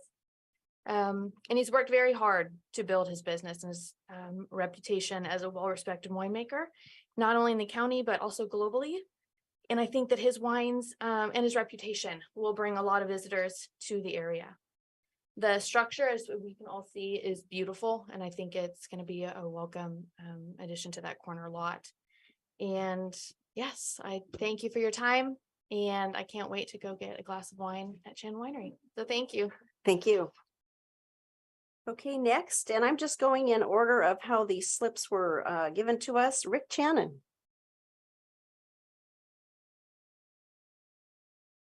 Thank you. I can do this in less than 3 minutes. So I don't live here, but Gavin's my nephew. I've known him since the day he was born, and I just wanted to share with you a little about who he is. Gavin's first love was art, and he went to California school, UCLA, to study art. But Gavin, not a typical college kid, would take the fall quarter off, come up here, work the crush, work the wine business. So he's an interesting guy. His first love is art. His passion is wine making. He loves wine too, but the process, really, he really relates to the grape, to the crush, to the end product. And with those two elements, he's an entrepreneur. He's a natural entrepreneur and beautiful businessman. I'm so proud of him and wish him well. Got a great architect there. And I just wish him the best. I just wanted you to know a little about your neighbor, and he's going to do a great job. Thank you. Thank you. Okay, next, Lorraine Brandt. Hi, my name's Lorraine Brandt. I grew up in Santa Barbara and have spent most of my adult years working in Santa Barbara and recently moved up 4 years ago. It looks like a great project. I'm a big fan of wineries, and I love going wine tasting, but I am greatly affected. I'm number 2 in Rancho Club Estates, so I am greatly affected about the development of this property, and it looks like he's really gone out of his way to make a good neighbor, and I appreciate that. I have really enjoyed watching the presentation. My only concern, my basic concern, is the noise. Like these wines, they have to be chilled. So where are the chillers? Because I do know that they do make noise. That's my main concern. The other concern is that I have is just the topography, the elevations, because our mobile home park is on a slant. So my other question is, with the rain coming down and all the water coming off those buildings, exactly, where is all this water going? Is there a curb and gutter that encompasses the whole thing? I know you said there was permeated asphalt. Is there a concrete valley gutter in the easement that's going to be capturing this water and sending it somewhere? The main thing is really, where are the chillers and how loud? They're going to go 24/7.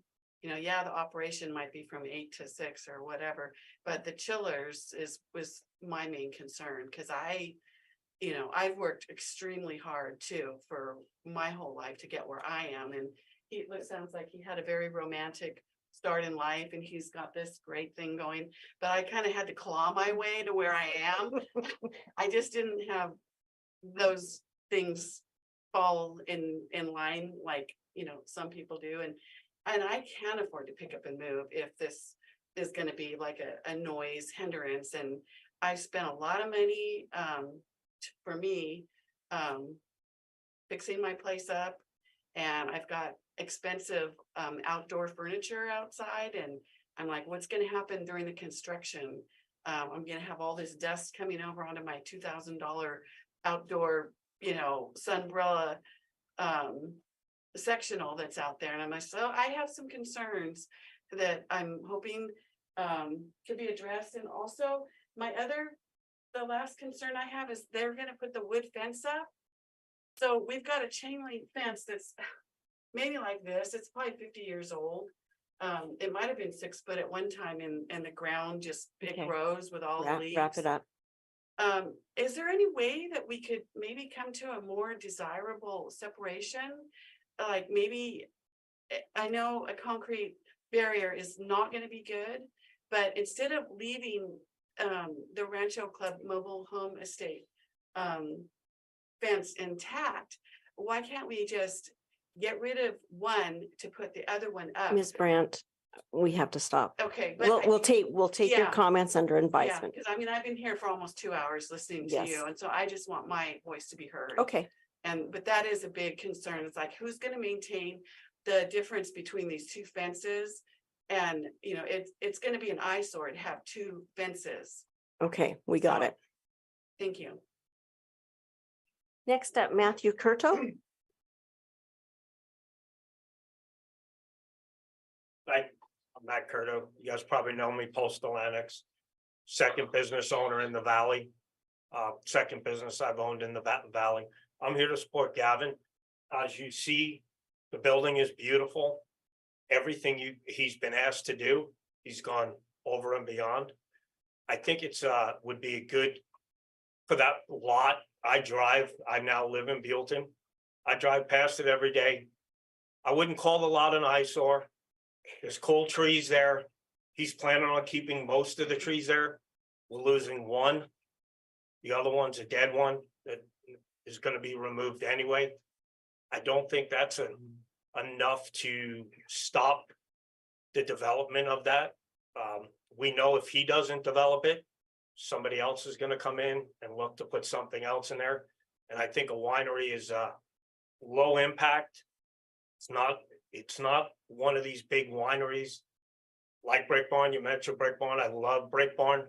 They have concert events. They have a lot of traffic. We're not talking the same thing here.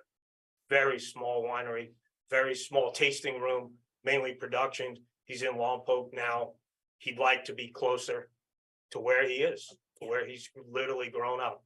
So I'm all for it. Let's get it done. Okay, thank you very much. And Nancy Gable. Yeah, hi, I'm Nancy. I live in the mobile home park, so he answered a lot of my questions, so I appreciated that. But she did say something about the noise. Are you gonna hear noises from that? What did you? Chillers? I'm just curious, you know, that is one, I didn't think about that one, because he answered about the noise. They're not gonna have people there like down the street where there's some there late at night, because I can hear sometimes the music going, you know, and so they've answered a lot of questions, and maybe I'll have more later, but it sounds like pretty much the more I'm at, like the trash and everything's gonna be in the, because I worried about the varmints and food. And the fencing, yeah, like he was answered kind of about that, but there was gonna be like 4 different colored fences there then. So, you know, there's the metal one, and then there's the chain link that we have, and then if they put a wood one, I don't know how they're gonna work that, but like you said, the trees are there, and I don't think they're gonna be able to be all of them removed, you know, and they are intertwined with the tree. So he did ask, you know, I think it's gonna be a nice project. We could get something awful on that corner. And I think with their hours and stuff, which is, you know, and it seems like you guys have really tried to work with everybody. So I think, for me, I think, you know, it'd be an okay thing. So, but the noise, I just did have a question about. Okay, So, okay. thank you. Connie Maynette. I'm Connie Monet, and I've lived in the valley about 27 years or so, and I look at what they've done, and I think it's absolutely gorgeous, and I think it would be a great asset to the city of Buellton. Many things could be built on that lot, being that it's commercial, from a 7-Eleven, gas station, lumber yard, all these different things. And I think all the residents that are right there should be happy with what's being built, and I think the architect and Gavin did a great job. So I'm all for it. Thank you. Sandy Moret. I'm Sandy Moret. I've been living here since in Ranch Club since 1986. I moved here when I was 38. I have been concerned about what was going to go on in that lot. But I'm so happy it isn't a strip mall. And I think after chatting with these fellas, I have come closer to agreement that it's going to be a nice project. I initially was concerned about the road that it's going to be. I live in number 3. So there's a road right on the other side, but if it's just an exit road, no problem. The trash cans are up towards Industrial Way. I like that. It's going to be a wine tasting. And we all know down Industrial Way, it's pretty loud. But I think, as they say, it's a small tasting room. But when they move it outside, and what tasting doesn't have music, we're kind of worried about that. But if it's limited, probably it's going to be okay. So I'm happy to see a new business in there. But if it works with us and they listen to us as being the closest neighbors, and they give us their respect, then I have no problem with moving in. So, but sounds good. I just hope that we have enough buffer and whatnot to leave us alone, and they can have a nice business without the neighborhood getting riled away. We've had critters and stuff around, but I think after they put the winery, all those critters in that field will now head down to the river. So thanks for letting me talk. Thank you. All right. Aloha. Okay, next is Nicole Martell.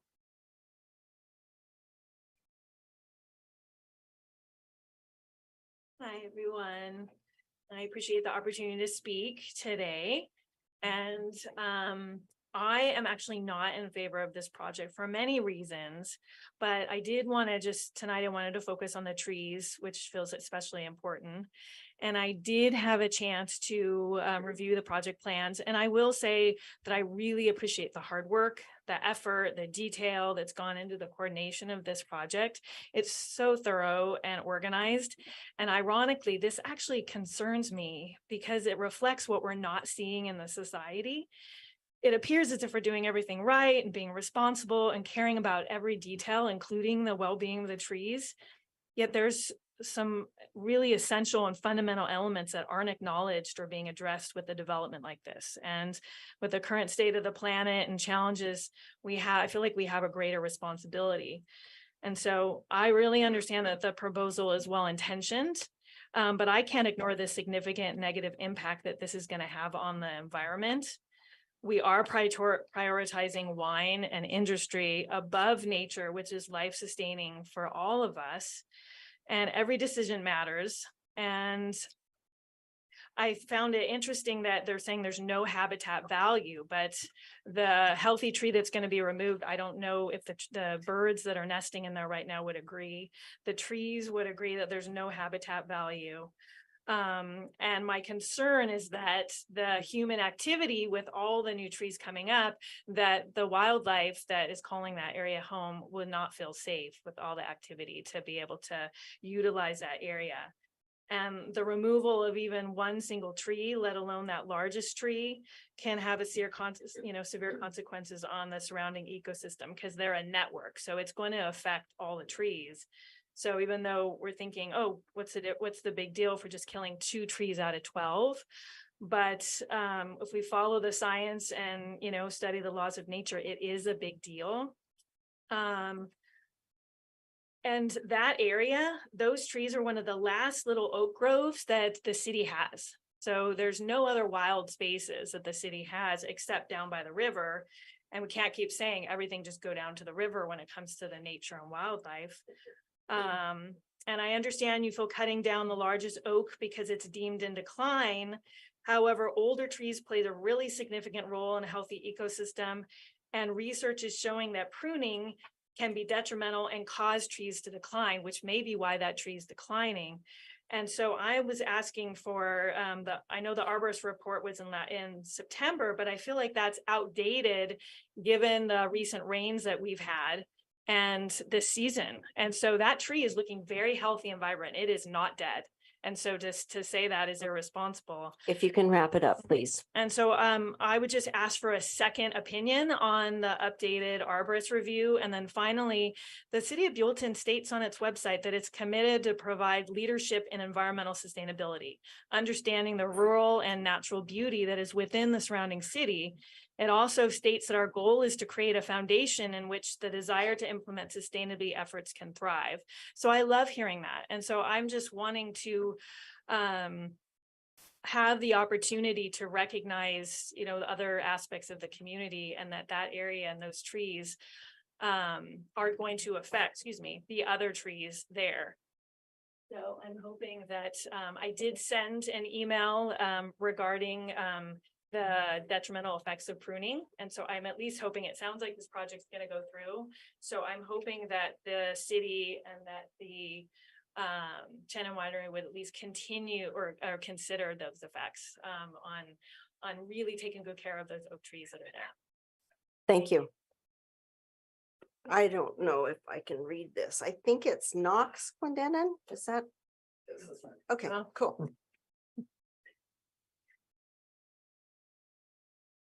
I knew the Clendenin part. Yes, even though it's probably the most complicated to read. Hi there, my name is Knox Clendenin. Thank you for the opportunity to speak. I also work in the wine business, long-term friend of Gavin Shannon. I've lived in Buellton my entire life, excluding 4 years going off to college.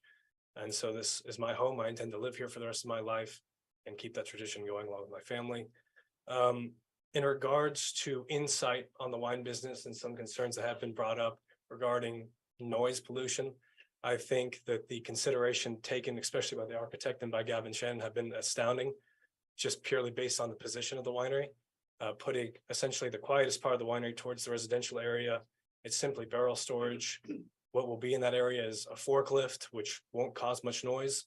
And the concern of chillers, it's not the most loud thing. And in my opinion, what our facility uses in Santa Maria as well is simply opening the vents at night, having that cool air come in, and then closing the vents during the day to retain that coolness, and then also having an having a vent that will kind of push the hot air out during the day. Well, for our facility, we just have it on the side, and it's not really a chiller per se, it's simply a vent that will open and close. So we want to know about the chillers. Okay, no, it's not a Q&A. Sorry. Yeah. But what I'm trying to say is, based upon this area, the dryness, the climate, temperature regulation, especially for a winery, is fairly simple, and it won't really create a lot of noise, in my opinion, from my personal experience. Then again, I haven't talked to them about the architecture. I just know based upon this area and other wineries and their habits and their construction, especially when you consider other wineries that have come in and haven't really put this much thought in, haven't particularly cared about their neighbors and the effect that they may have on the environment. I think all of this is extremely considerate, extremely well thought out. And of course, I'm in favor of this project. And thank you very much for letting me speak. Thank you. Okay, next up, Hudson Hornick. At Planning Commission, hi, City of Buellton. My name is Hudson Hornick. I am a city council member for District 1. I just want everybody to know that I'm here in my personal capacity. If this project is appealed, I will not take part in any council discussion if it is appealed. I want to thank Shannon. I know that's important that when people invest in Buellton, we do want people to come and invest in Buellton. I also understand they've been receptive to the changes that the Planning Commission has put forward, and that is appreciated. I do have some concerns, however, I wanted to address the Planning Commission about. Some of my concerns have been spoken about already. That oak tree, I know that's a strong love for a lot of people in the community, myself included. It is, roughly 100 years old, 40-inch trunk base or something, I think somebody mentioned. I think an arborist report in September, I think that is quite dated. I would be interested to know if we have done or Shannon has done any or any steps were suggested to save that tree, to see if there's something we could do to save that tree. And I also wanted to make a quick comment about setbacks. I know that there's a modification for the city ordinance requested along the 246. There's a wall barrier there, and the idea is that this front facade of the 246 will replace that wall barrier, and therefore the wall is not needed. But I think one of the reasons the wall barrier is there is to provide some setback effect from having a large facade right next to the 246. So one of the concerns that we have is that as you're coming into Buellton, into the economic hub of the city, you have these apartment complexes that create a big wall, and then this other development that will create a large wall and will create what's known as an alleyway or corridor effect. So that is definitely a concern. I note that these oak trees are within the 10-foot setback perimeter.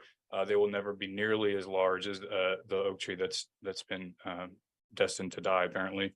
So that is also a little bit of a sad point. One last thing is that I think the Planning Commission, I think we have an opportunity here in this project. This will be, as people are coming into Buellton, this would be something that they see. This will be one of the earmarks of Buellton as you enter the city. Even that oak tree is something of a monument in the city. I know that IHOP built a courtyard around their Morton Bay Fig. They did something that was extraordinary. It's one of the coolest IHOPs I've ever seen. It's reason enough to go in and of itself, and that I think is a missed opportunity here. And so I just wanted to urge the Planning Commission to consider those options. Thanks. Okay, time. While you're there, though, I'm gonna add a minute. You are on the city council, correct? Yes, I am. Okay, even though you're here as personal business, it is strongly discouraged that you attend and make public comment at these meetings. Are you discouraging me? I am, and I believe it's our policy. It's city policy. Okay, well, And if you want to point me to city policy and advise me not to come and speak. I would at a like you public to hearing. consult with the city manager and the city attorney. Please, I consult you with the city have the attorney. appearance of influencing our decision. I'm speaking on a personal capacity. That's my right as a public citizen. He's a resident. Forget about free speech. It's 2023. He's on city council. It's, He has a right to be here. I do have a right to be here. And I talked to the city attorney about it. Maybe you should. as okay, well. yeah. Have them both consult with me and you. Okay, please, time. Okay. Next up, Will Henry.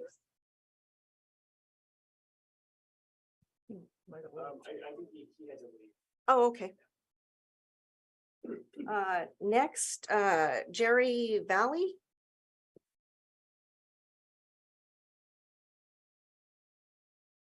Good evening. My name is Jerry Valle. I am a resident of Buellton. I live at 275 West Highway 246 at Juliet Walk. My wife and I are in opposition to this approval for the following reasons. There's been a lot of talk about the old growth oak trees. This ratio you're talking about seems like one is equal to the other. It's not. A 100-year oak tree is not equal to a sapling from 2 years ago. It's not the same thing. The mycorrhiza network that's underground underneath those old oak trees is irreplaceable. Once all that site is dug up, good luck trying to ever have an old growth oak tree grow in that property. It's not going to happen. So I urge you to not grant the exception. Primarily my concern, because we live directly across the street from this winery that's being proposed, is the noise and odors. Now, if you look page 9, it says, quote, "These pickups are almost always 10 a.m. to 12 a.m. Is that a typo? Because that seems to be a 14-hour window. I think it's PM. So this cannot be approved because this proposal, this 21-FDP 04 is inaccurate. The odors. It also has a, this proposal has some verbiage about the odors being contained indoors.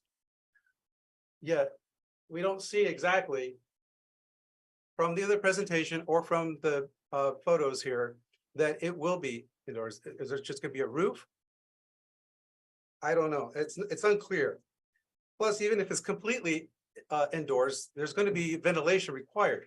Ventilation equals odors escaping.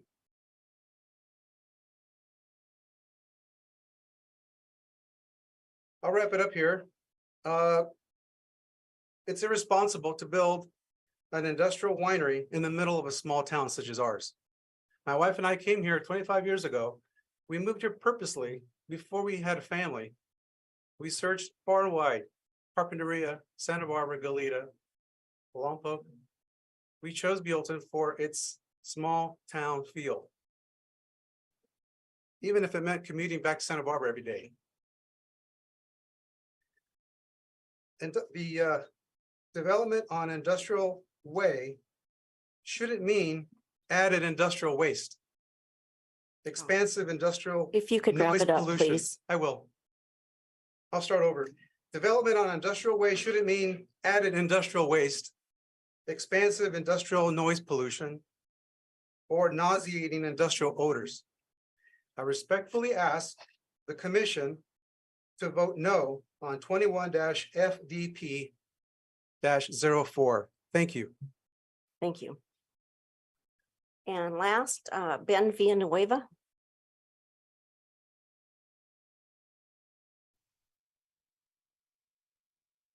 Oh, is there someone outside? I think he has to leave. Okay, okay.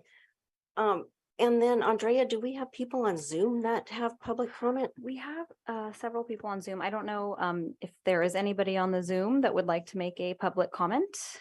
You can take that at this time. Doesn't look like it. Okay. Doesn't look like it. No hand showing, no one coming in. No unmuting, chat. nope. No chat. Can I see? Nope. No Okay, chat. okay, I will close the public hearing.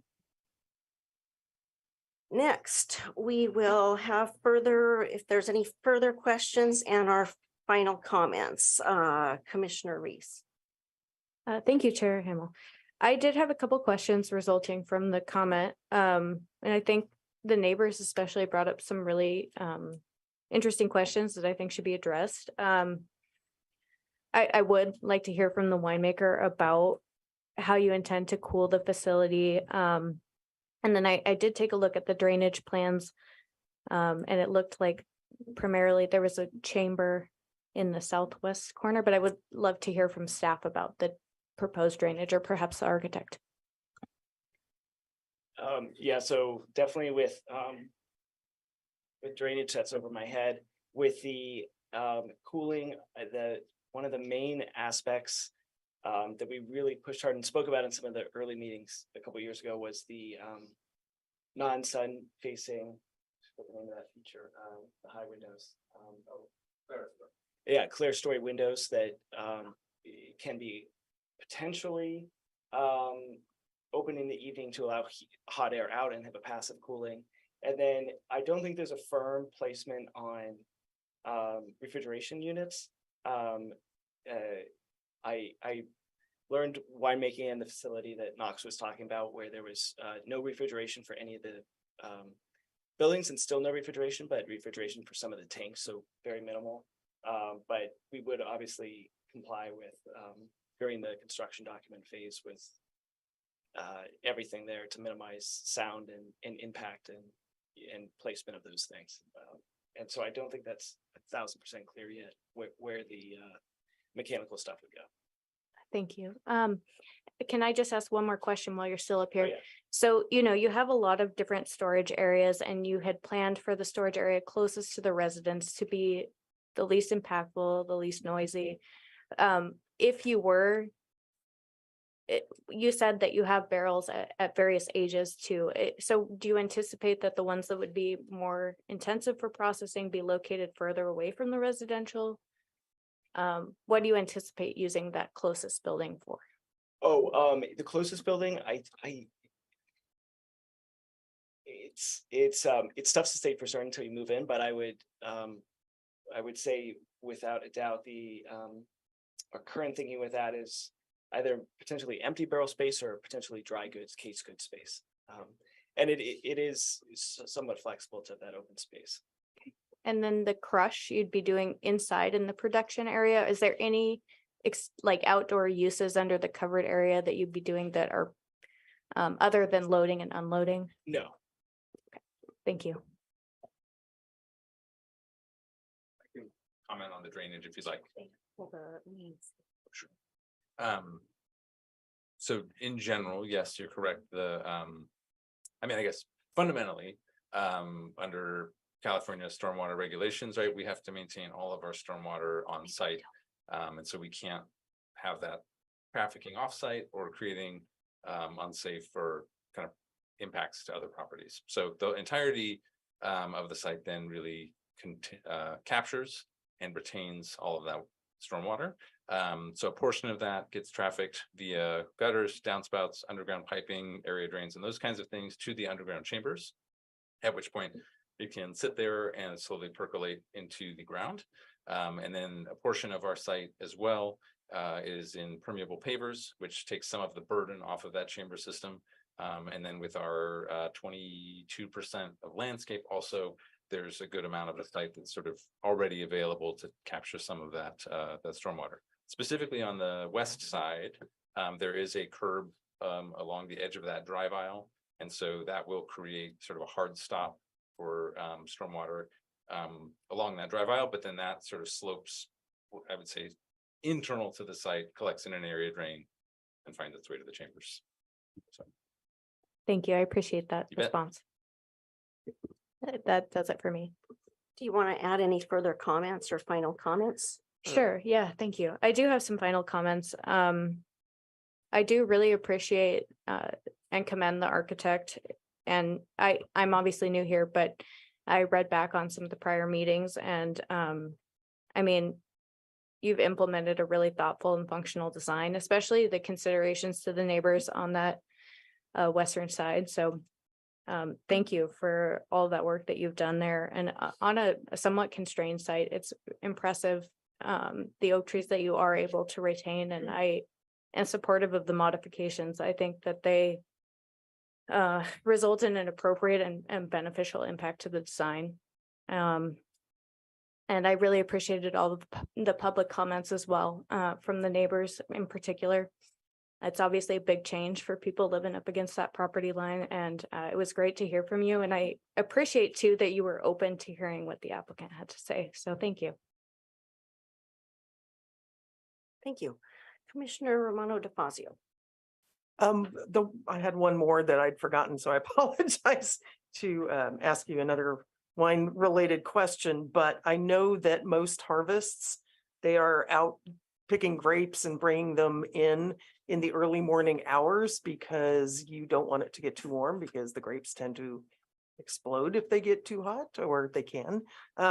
So how is it that you're not going to have folks showing up at 6 a.m, potentially you're 8 a.m, dropping off trucks of grapes, and only 2 people for processing? Does that not include volunteers that would show up and with feet stomping or anything? That seems like volunteering.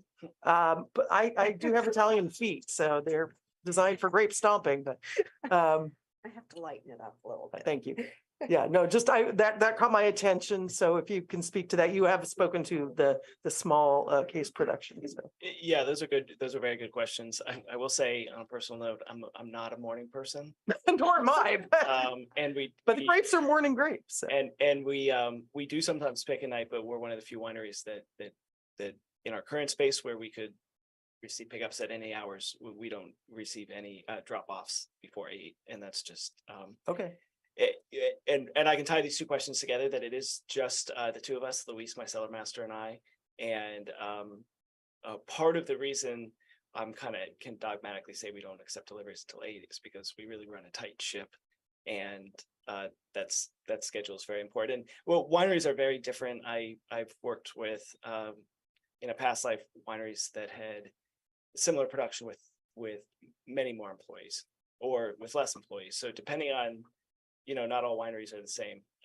So I hope that answers. It does. the Thank question. you. Yeah. Thank you. Final comments.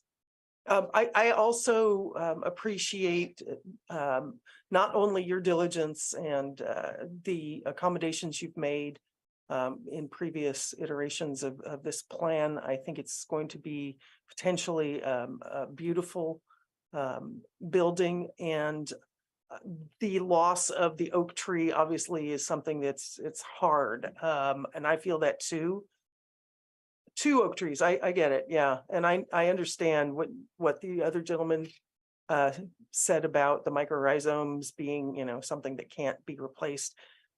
It's hard, but I do believe that given the difficult situation before us, that the 8-to-1 ratio, while they will never be the size of that, if there was a way to preserve that other tree somehow, I don't even know if that's something that can be done. Can you pull out that big a tree and save it? Probably not, right? Yeah, okay. So I feel for your concerns, I really do. And thank you for sharing them with us, so. And that's it. Thank you. Commissioner Sarkia, final comments. I appreciate the public comments, all of you, that our community is willing to speak up. And if I have no further questions from Gavin or Brian, I like what they've presented so far. Thank you very much. Thank you. Vice Chair Mercado. Thank you, Chairman. No questions, but I do like to thank the public for speaking, because being on the commission for 14 years, there's some meetings that we have nobody come to speak. So it's important that we do participate. Also, like I said, they've done an outstanding job of presenting and mitigating almost everything on this project, and they've gone above and beyond what's been expected. It does meet all requirements of the general plan for continuing ag use. I think that's important. Having lived here in the Valley over 30 years, just here in Buellton and before that in San Ynez. And I work in the ag industry, and so I appreciate all the stuff that they've done. And I think this will be a useful project here in Buellton, and it's done so nicely. It will make our gateway to Buellton. And it's very important. Like I said, they've gone above and beyond. And I think this will be a project that'll be years down the road will be looked at, and this was the right thing to do and a good project. Thank you. Thank you. And my final comments are, I believe I've said this before, this is a prominent gateway property to Industrial Way and to the whole city, including travelers and commuters coming through on the 246. I believe that the designs and plans have been very thoughtful to the area, to the community, including the neighbors. And just as a side note, I did say, I think a meeting or two ago, I said, we all have to practice good neighbor policy. Let's pretend like our parents or our grandparents or our sister, lives there. They've been thoughtful to all of those, and especially to the gateway position on that street on Industrial Way. That concludes it for me. Is there a motion? Madam Chairman, I'll make the motion to approve resolution number 23-03 and the modifications as stated.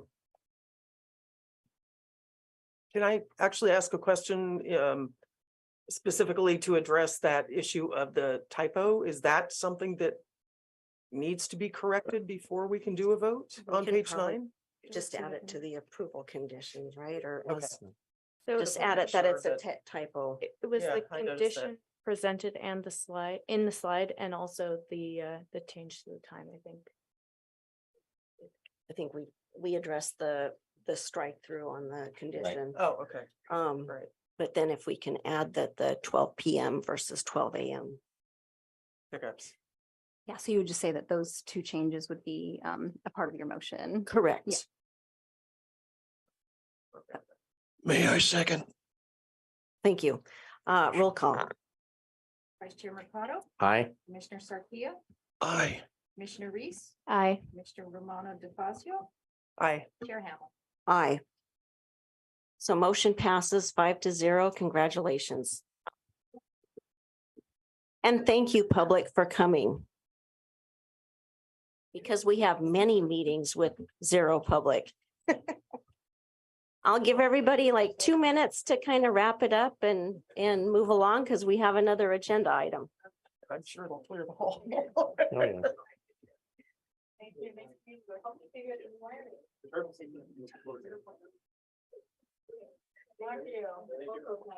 you.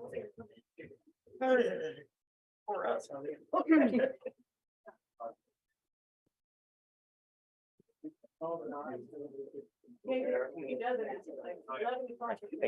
Thank you. Thanks very much. Thanks. Good night, guys. Thank you.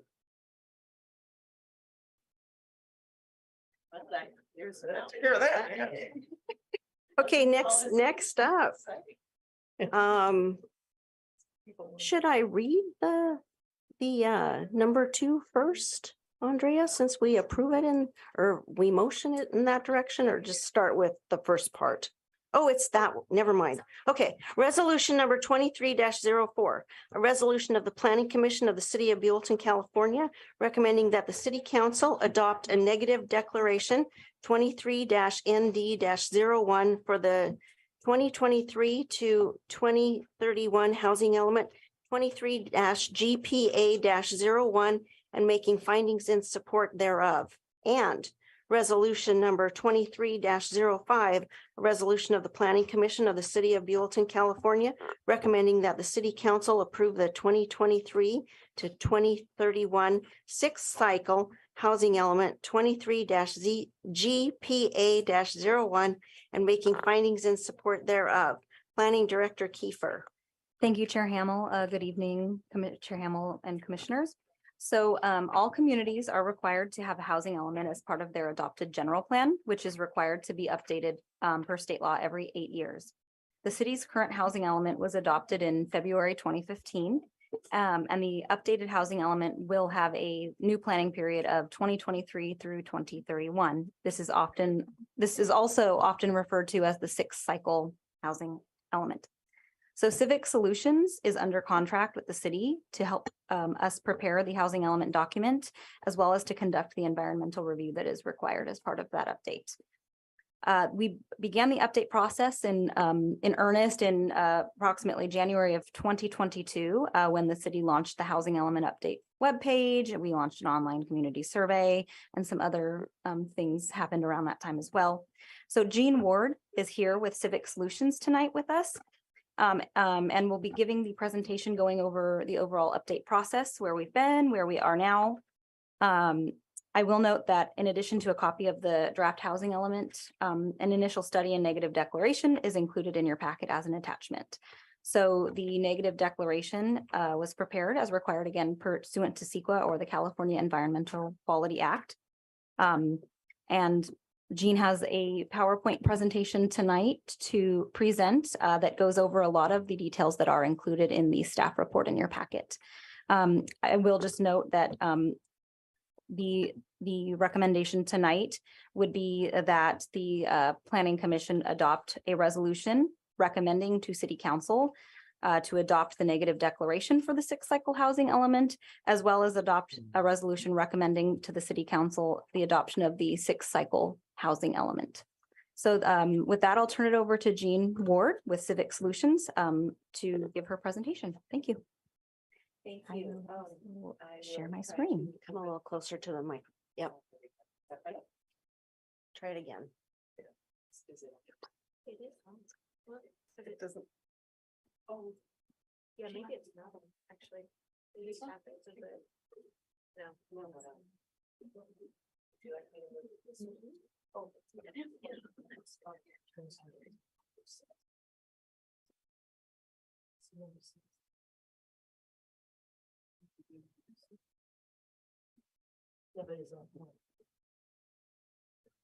Just switch seats.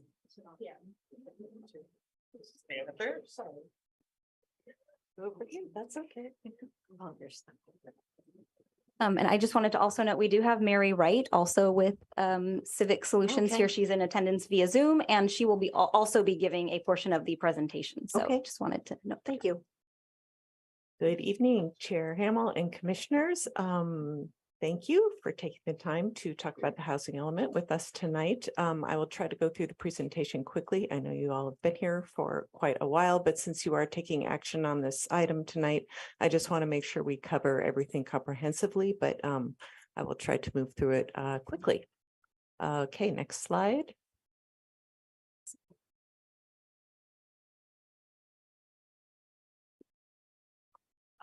Okay, so tonight we're just going to do some of this review. I know 3 of you were here for our joint study sessions in the past. We'll talk a little bit about what the housing element is, our process and the community input we received, what's in our draft housing element that's before you tonight, and then Mary will talk about our sites inventory and the environmental review. Next slide. Next slide. Okay.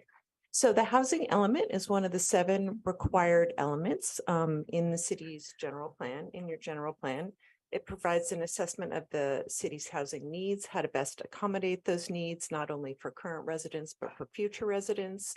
And it sets citywide goals, objectives, and policies for housing and identifies housing conditions and needs within the community. What really sets the housing element apart from the rest of the general plan is the fact that it has to be updated according to a statutory deadline. It's the only element in your general plan that has a deadline and has to be updated every 8 years. And so now we're on the 2023 to 2031 planning cycle. And what also sets it apart from the rest of the general plan is that it has to be submitted to a state agency for review for compliance with state housing element law. So it's a fairly rigorous review, as I believe most of you are familiar with. And it gets reviewed by the Department of Housing and Community Development, or HCD. Next slide.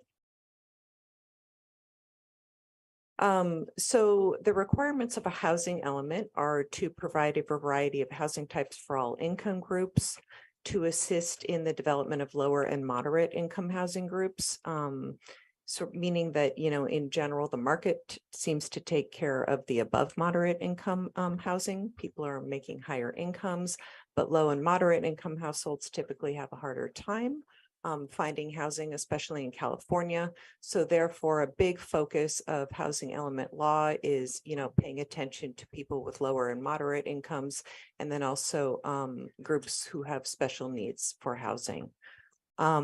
So housing element law is really looking at ways for local jurisdictions to remove constraints to housing development, to conserve and improve your existing housing stock, and then to promote fair housing. So once you've provided those housing opportunities, ensure that the city is providing equal access to housing.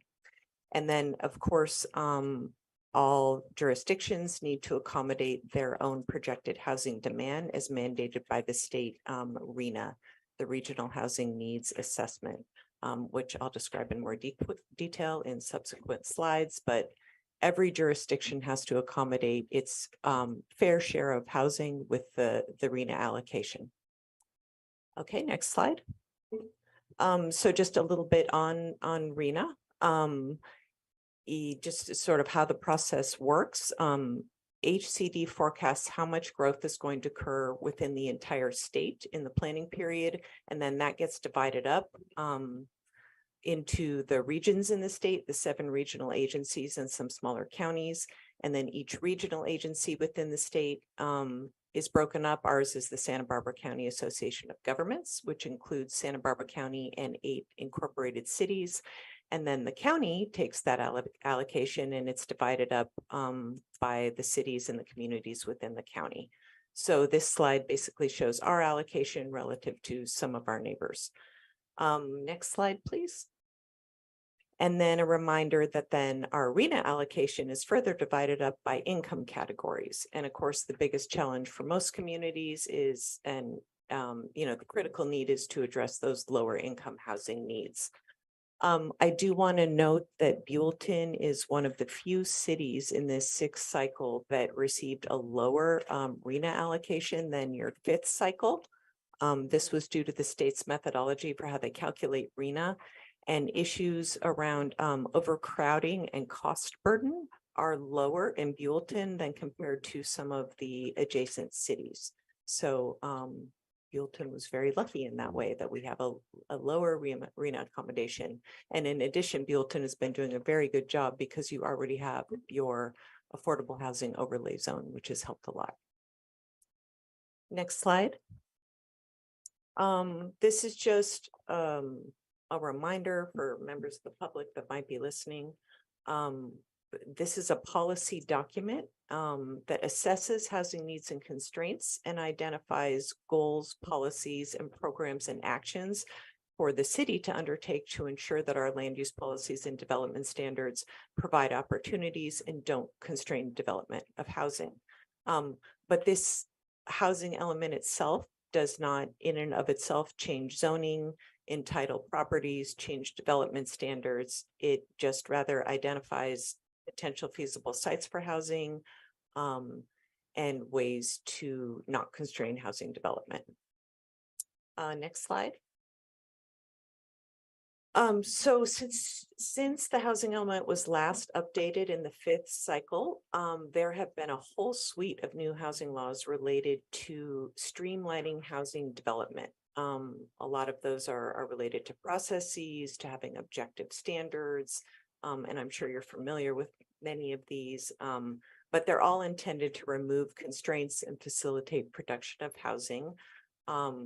So that's why this sixth cycle has just, it's been a lot different than the effort that jurisdictions went through with the fifth cycle. We just have many, many more housing element laws to deal with. And so all cities are just taking, we all get long letters from HCD and we all deal with those letters, and it's just the process is a bit more intense for this cycle. But this slide just indicates some of the various housing element laws that we're dealing with that weren't in place when we had our fifth cycle element. Next slide.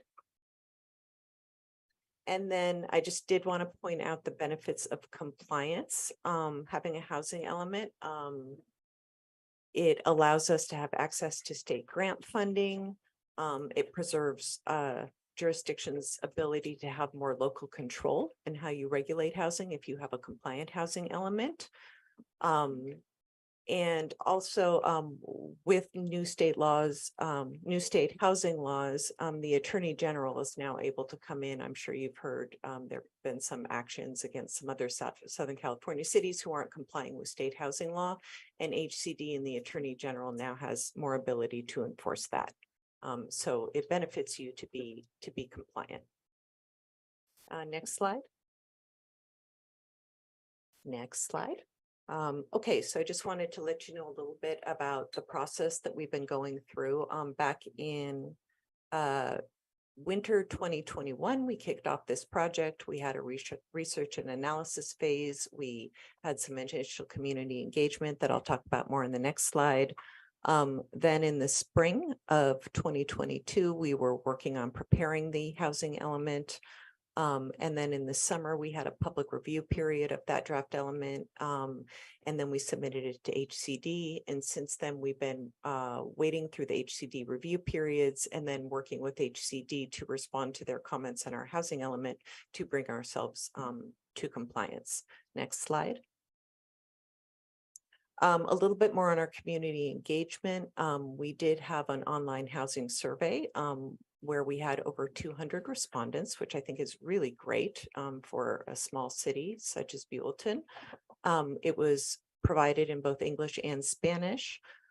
We held 2 joint study sessions with the Planning Commission and City Council, one kind of at the beginning of the project, and then another one when we had a public review draft housing element. We also had a virtual community workshop. Next slide. When we had our survey and our workshop, this is just a bullet list of some of the comments we have heard. nothing is too surprising, and they tend to resonate with comments, heard in other cities in Southern California, mostly related to the high cost of housing. It's difficult to find affordable housing. There were also some comments about, just having the desire to have new housing developments meet the current community character. And then also some comments about improving the conditions of existing housing stock in existing neighborhoods, which is really code enforcement issues. Next slide. Next. Okay, so the document before you tonight is the latest draft of the housing element. Those are the key sections in the housing element. There's also an executive summary now at the beginning. And then there's a couple of appendices at the end, which is the fair housing analysis, which is a new piece that we need to do with this 6-cycle housing element. Next slide. And probably the most important piece of the housing element, or the piece that you would refer to the most as decision makers and as planning staff, is the housing action plan. This section contains goals and policies.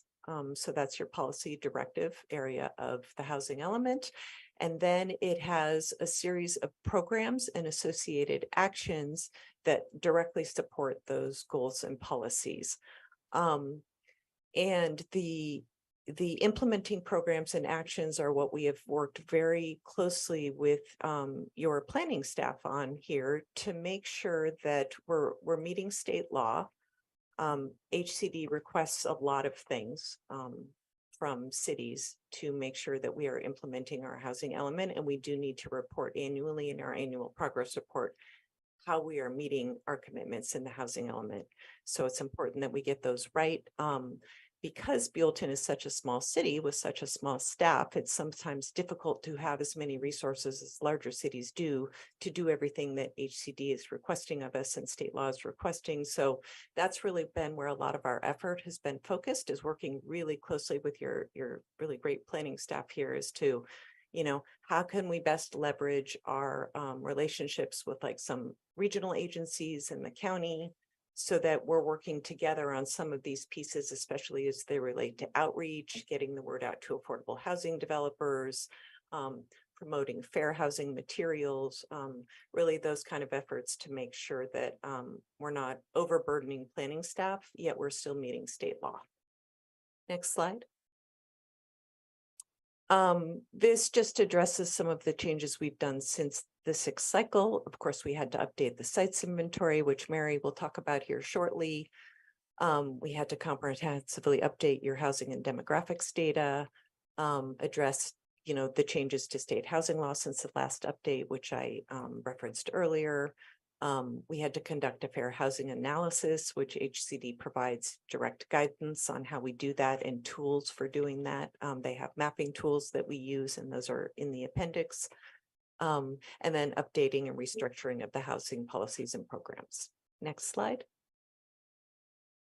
And then this is where we are with HCD review. We submitted it to HCD in October, and we received our letter from them on January 3rd. It was a fairly lengthy letter, but again, nothing more lengthy than other jurisdictions are receiving. There's a lot of new laws to meet. So that's what we've been doing since January, is making revisions to get us closer to achieving substantial compliance and getting that letter of certification. Then we submitted our revised draft for a second round of review on March 3rd. HCD by state law has 60 days to review it. They will likely take the full 60 days.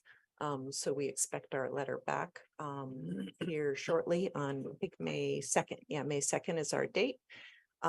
However, we don't anticipate, we are hoping it will be a letter indicating we have met substantial compliance.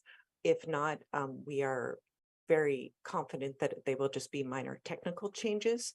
So that is why we are moving forward with a recommendation for adoption now.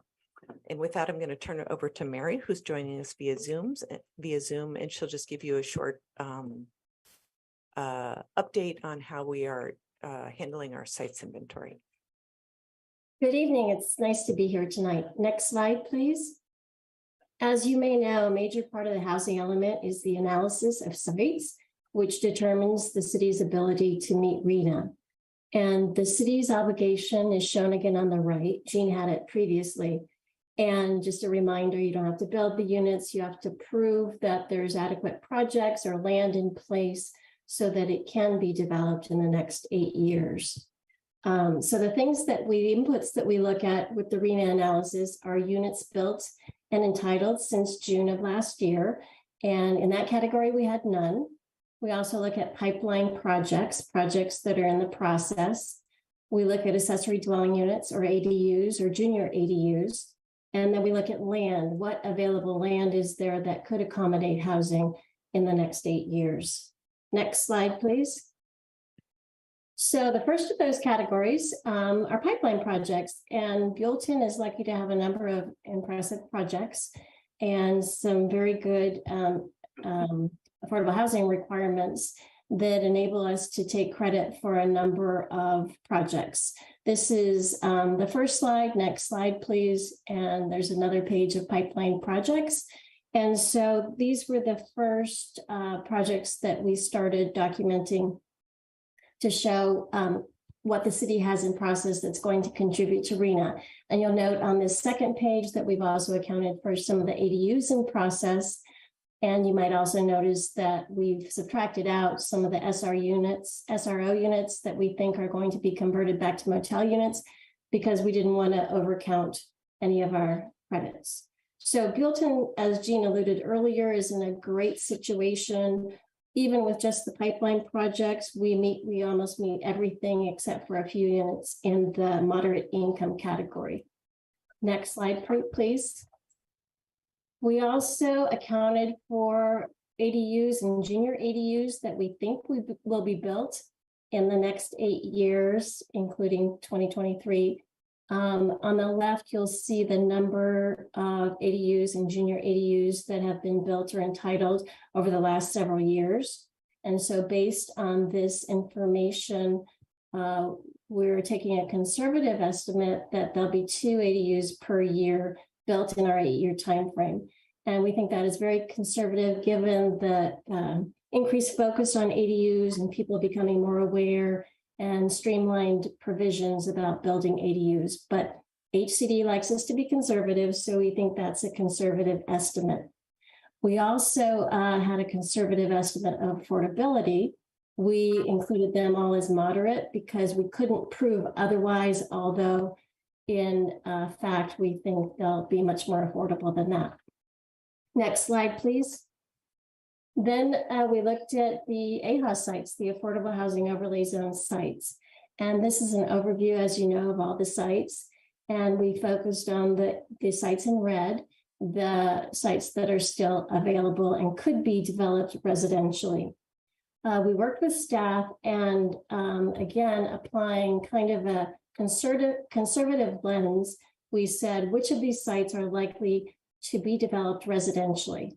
And off the bat, we thought, well, one, maybe not. It may not go residential. It may not develop at all. It may develop commercially and industrially, like some of the surrounding areas. So we took that off the books. 3 was similar. We thought it could go commercial or residential. And since we had no kind of firm intention that it would be residential, we took that off.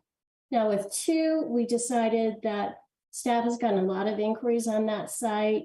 It's up and down the street from other residential uses. We thought that may develop residentially in the next 8 years, and we included that in our assessment. And we also included the AHA's affordability requirements that go along with that to provide a breakdown of affordability. And then the last one was site 7, which staff seemed to think that it would probably develop with mixed uses. And so we included an assumption of half the number of units to account for a mix of commercial and residential uses. Next slide. And the first 2 rows of this table kind of show the tabulation of AHA's sites 2 and 7 and the units that they theoretically can produce that can apply towards the RENA and the housing element. And then we also looked at vacant residential sites, found 2 that could develop residentially and included those as well, although the number isn't big, and those both go for above moderate income households. So the next slide, please. This map shows all of the sites, with the exception of the ADUs that we don't know where they will be, that we're assuming can contribute to the RENA. Next slide.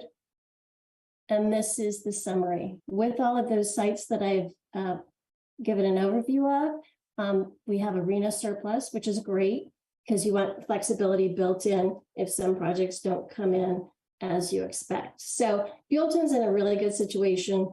No reasons are needed to meet RENA. A lot of cities would love to be in this situation. So it's a good job with AHAs and everything else. Next slide, please. And next slide. Just quickly on CEQA, we conducted analysis per CEQA of the housing element and prepared an initial study. The initial study determined that the project could not have an impact on the environment, a significant impact. And so we prepared a negative declaration. It's included as attachment 2 to your packet.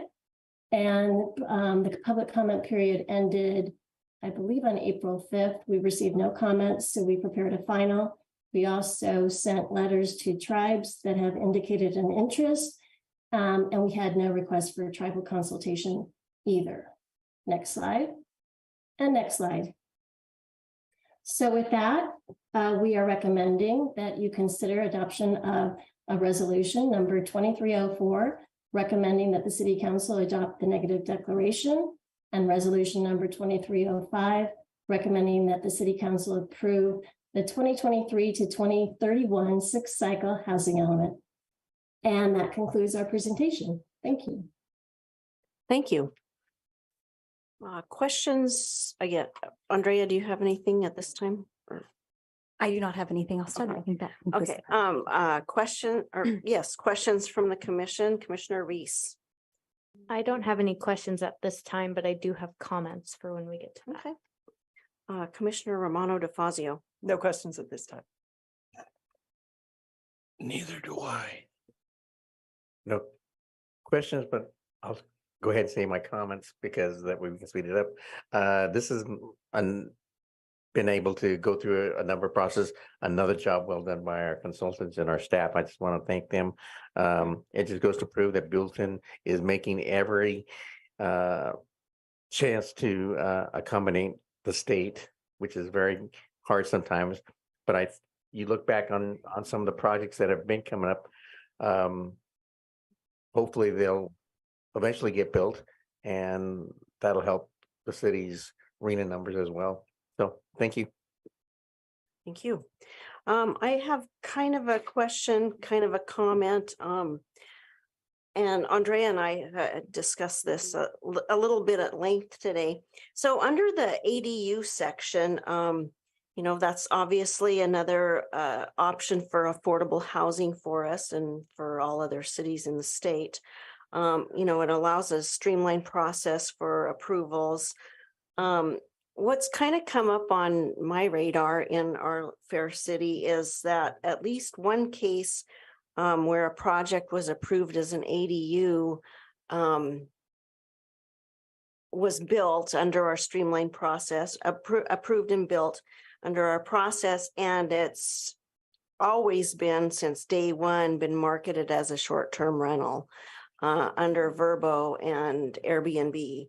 And so, I mean, there's a couple issues here, but what I was discussing with Andrea today about this is, you know, how can we implement or have some kind of process where we can follow those to make sure they don't get marketed and like that. And because we want to include them in our RENA numbers, but if it's a short-term rental, it probably can't be included in our RENA numbers. Yeah, so I mean, I can just, add to that, you know, and I know we spoke at length, but just for the benefit of the public and the rest of the commission,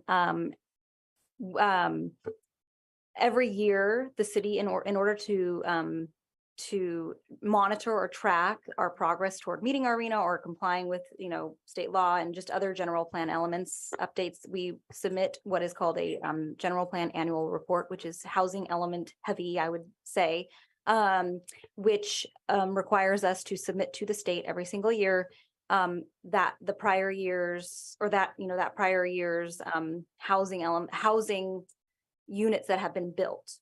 And so, that includes ADUs, that includes multifamily residential, any type of housing that has been built that can be counted toward our RENA within those different income categories.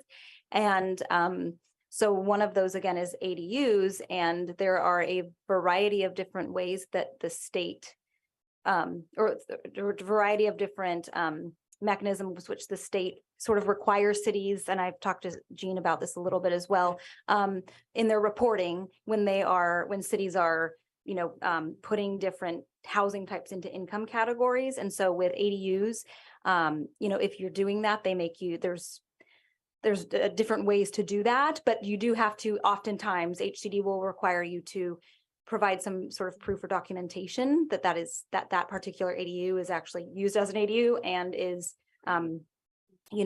meets the income category. So they do monitor, and HCD does require tracking and documentation for those. And so, if city staff is aware, that there is ADUs that are being marketed for Airbnb, which is actually in violation of our Buellton Municipal Code, there's some other things going on there, but in terms of tracking towards our RENA, we definitely take that into account. So. Okay, thank you. Oh, and before I continue, this is a public hearing, so I will open it up for public comment. I don't see anyone in the audience. Is there anyone on Zoom that wishes to speak publicly? I'm seeing a hand, so I'm Gavin Moores has a public comment. Yes, thank you, Andrea. Chair Hammer, fellow commissioners, I would just like to add in a couple of points here. Number one, on a personal level, I would not rely on ADUs, as I have 3 in my neighborhood, each of which have been also converted and used into vacation housing. The other one is that. Sorry. No, that is not in Buellton. That is outside of Buellton. I'm just saying that from a historical perspective of ADUs. Then I did have a discussion with Andrea this afternoon. I'd like to know if Andrea has reviewed any of those points. Yeah. Did you want to give a brief? Sure. I can just say that, we've had a good working relationship with the city, and I continue to believe that communication is part of that process. And we just reviewed some of the existing zoning and proposed housing element or charts that are in there, and that we addressed a few questions, those that I'd like to make sure are obviously into the record for this evening, because I work for I represent a landowner that owns 3 large parcels in this town, one of which is, I believe not all are part of Site 7. And we are planning plus stuff for that, but also I would like to reiterate to the Planning Commission that Buellton's ordinance is somewhat fairly progressive in the sense that it provides flexibility in some zoning areas, and I would not advise Buellton to change that policy, because while we come around every once in a while for the state RENA numbers, there is an element of workforce housing that can be provided easily and very effectively in existing areas such as industrial areas by a mixed use project. In particular, when I look at parcels 1, 2, and 3 that you developed, the public utilities and development costs involved in developing those sites is going to be very, very costly. So I think any time that you can go through the process and adopt sites that do have the potential, even for a small element of providing workforce housing, that should be seriously looked upon, because just because you have a RENA number doesn't mean that you should just limit and stop when you go there, because RENA numbers are generally allocated to affordable housing, and we would like to look at providing workforce housing, particularly for local residents and people that work in the community. And with that, I'll leave it at my comments as so forth, and Andrea talk about the points that we discussed. Yeah, thank you, Gavin. So yes, I did have a chance to take a look at one of the particular tables that within the draft housing element that you had some questions on. And I did have the opportunity to speak also briefly with our housing element consultant Civic Solutions as well on some of this. I think I just wanted to provide clarification for you on that table in that I believe it was table H24, if I'm not mistaken. But essentially that table is meant to show existing, what our existing code allows. It's sort of an expanded table. So I recognize that it can be a little bit confusing. However, the reason for that formatting of that table is to bring it's again, existing code, and it's just to bring it all into one place because that is how HCD likes to see it in the housing element. But I upon looking at that table, because you did have some concerns about some particular land use categories that were listed in there. We have noted some areas that because we were pulling from different tables within the code to create the one table, there were some areas that we do need to update on that table because they did not carry over correctly onto the table. So again, it's meant to be it's meant to be what is existing in the code, not any changes on that table. So I just wanted to clarify that.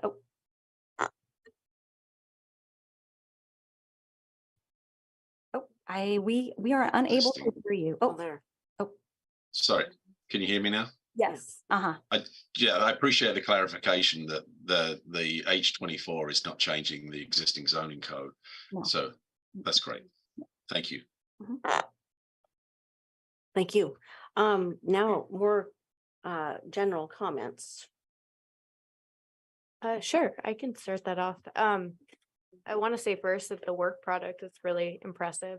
So hats off to the consultant team and city staff as well. I also found it impressive that so many members of the public participated in the survey and enjoyed reading through those responses. One thing I wanted to note in the element, I was glad to see that we're prioritizing some of those ordinance updates to come up to speed with state law and also to prioritize adopting objective standards. I look forward to seeing that come through. And I think I'm hoping I pronounce this acronym correctly, AHAS. Yeah, I think it's a really good example of, we make these changes to the code and we plan for the future, and it takes a long time for those changes to actually bear fruit. And having done that in 2005, it is largely why the city's in such a good position now. Better position than I would say the vast majority of municipalities. So obviously that's because of the forethought. And like I think Mr. Moore's mentioned, or maybe it was Andrea, that somewhat progressive planning. So thank you all. I enjoyed reading it. Thank you. Commissioner Romano DeFazio. I would like to reiterate some of the comments she said. I did not, however, enjoy reading it. I apologize. There were certain things that were very intriguing, but it was a bit of a rough go for me. But I'm new, so it took a little bit deeper dive probably than it will in the future, I'm hoping. But yes, a very, very impressive body of work, and I appreciate all that went into it. So thank you for that. Short of that, it is impressive to see that Buellton is planning for significantly more than what we are required to plan for. I'm a little afraid of that because it appears that we're planning for a good 10% growth, but obviously that's not necessarily all going to happen. So I guess we'll kind of see how that plays out. So that's it. And before we continue, I forgot to close the public comment. Thank you. So I closed it 2 minutes ago. Commissioner Sarkia, anything else? Thank you for all the detail. And I have anything else to say. Vice Chair. Nope, made my comments earlier. Yeah. Thank you. I just wanted to add, again, thanks to staff and thank you to our consultants for a big report that seems to be very thorough. I also wanted to say I really enjoyed the joint meetings we had with city council throughout the process. I think it was helpful to all of us because it was just kind of nice to have those joint sessions. So, and that's all I have. So is there a motion? And I would just like to just add here, so what we should first do is there should be a motion on the first resolution, and that is because we need to make the recommendation for the environmental document and adopt that prior to the housing element. Okay. So is there a motion for that? I will make the motion to adopt resolution number 23-04 as contained in the staff report. Okay. I will second. Roll call. Commissioner Reese, Aye. Commissioner Romano DeFazio, Aye. Commissioner Sarkia, Aye. Chair Mercado. Aye. Chair Howell. Aye.